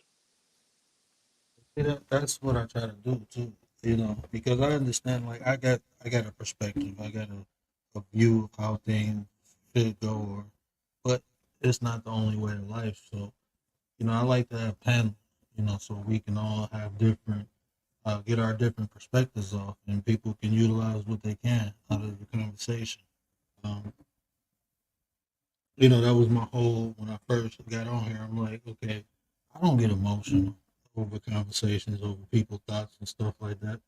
I'm more interested, like when you said, bro, when you said this place is like a case study, and when you said that's all I ever did from when I was 11 years old. I got handed a psychology book, so I've always been interested in like human behavior. So this place, like YouTube, to me is like Steve Irwin going to some exotic island with all these different animals that never been. That's how YouTube is. I get to see all these different personalities. That's why, like, when I got on here, I'm looking like, holy shit. Like, I studied the dark empath for like almost probably about 4 or 5 months. I was helping my sister. She just got her PhD in psychology and education, and so I'm helping her, and I got interested in it. So I started studying it myself, and then I start seeing it on here. Like these people really exist. I've never met people like this in real life who hold all these different traits in person. Like they here, like it's real. So now it's like I sit back and watch people like wow, like and other people don't see it. It's so many. I did a show. Self dropped off. Hey, Self, if you still hear me, I did a show about the American Dream. Check out the first like 15, 20 minutes of that. It's called The American Dream. And tell me what you think. I think when you start hearing me break stuff down in that, you go see, you'll identify different things, different people, bro.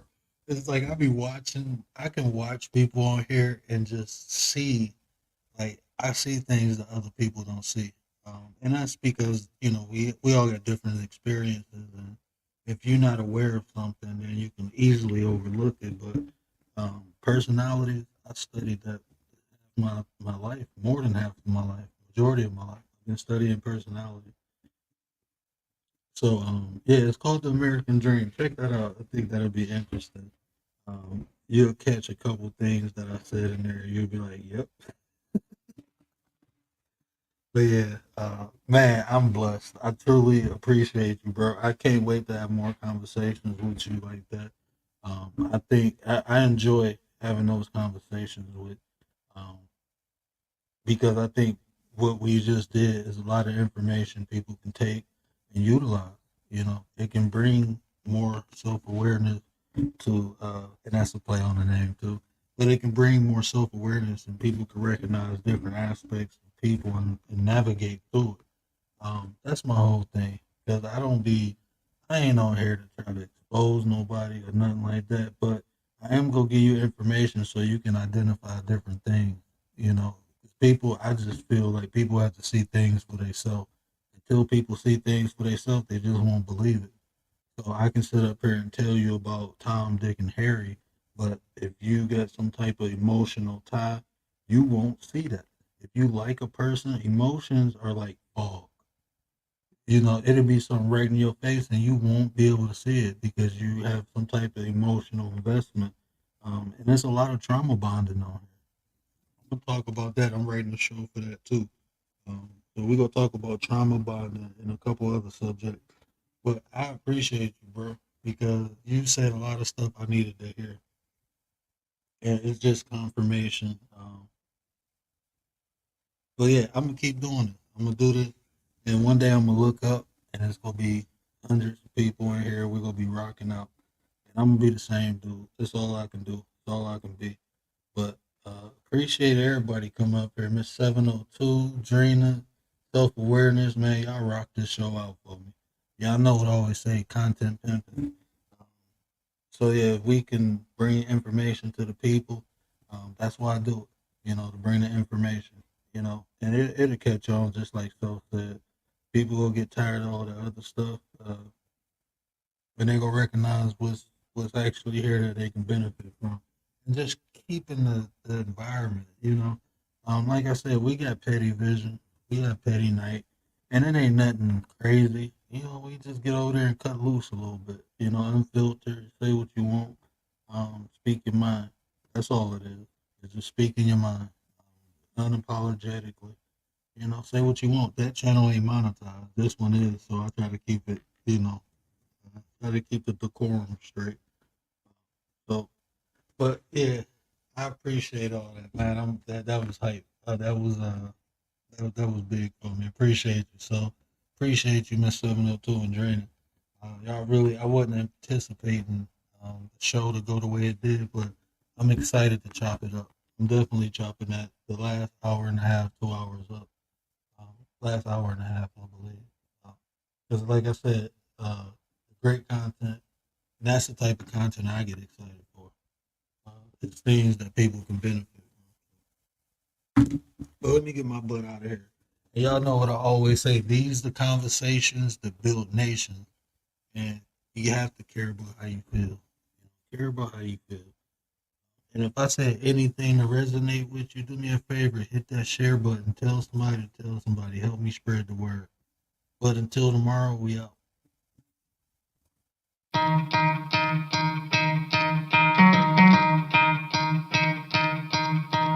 You could try to play, but you're never gonna beat me. Look the other way, what I'm doing ain't easy. Bloody hands stained from the people who deceive me. Muddy hands break through the chains, go free me. Looking for change, looking for pain. Pulling a mob, pushing a train. I'll never stop, stick to a lane. Pick up the pieces and go rearrange. I'll be the best above all the rest, put me to the test and Expect nothing less, you check as I'm chess, what's happening next, yeah. He got the venom, a tangible weapon, no coming in second. This life is a lesson, he got a new engine from pain, that's a blessing. New focus, no guessing, just bold and obsession, all in his possession. You got their attention, now leave an impression and take a redemption. Just kill, no discretion, your mind is a weapon. 11-11, it's time for progression, Could try to play it, but you're never gonna beat me. Look the other way, what I'm doing ain't easy. Bloody hands stained from the people who deceive me. Muddy hands break through the chains, go free me. People like sheep move feet, hurt it easy. You don't wanna be fast asleep when they're scheming. Better stand tall, ready for a fight, believe me. When they try the chains, you can say no, free me. So he's been looking for somebody who could save him, instead of searching inside for what they gave him. A strong will, strong mind causes mayhem. We could change the world, change times, rearrange them. Staying on pace, running the race. Life is a chase, I don't want a place, I wanna be first. Work till it hurts, dehydrated thirst.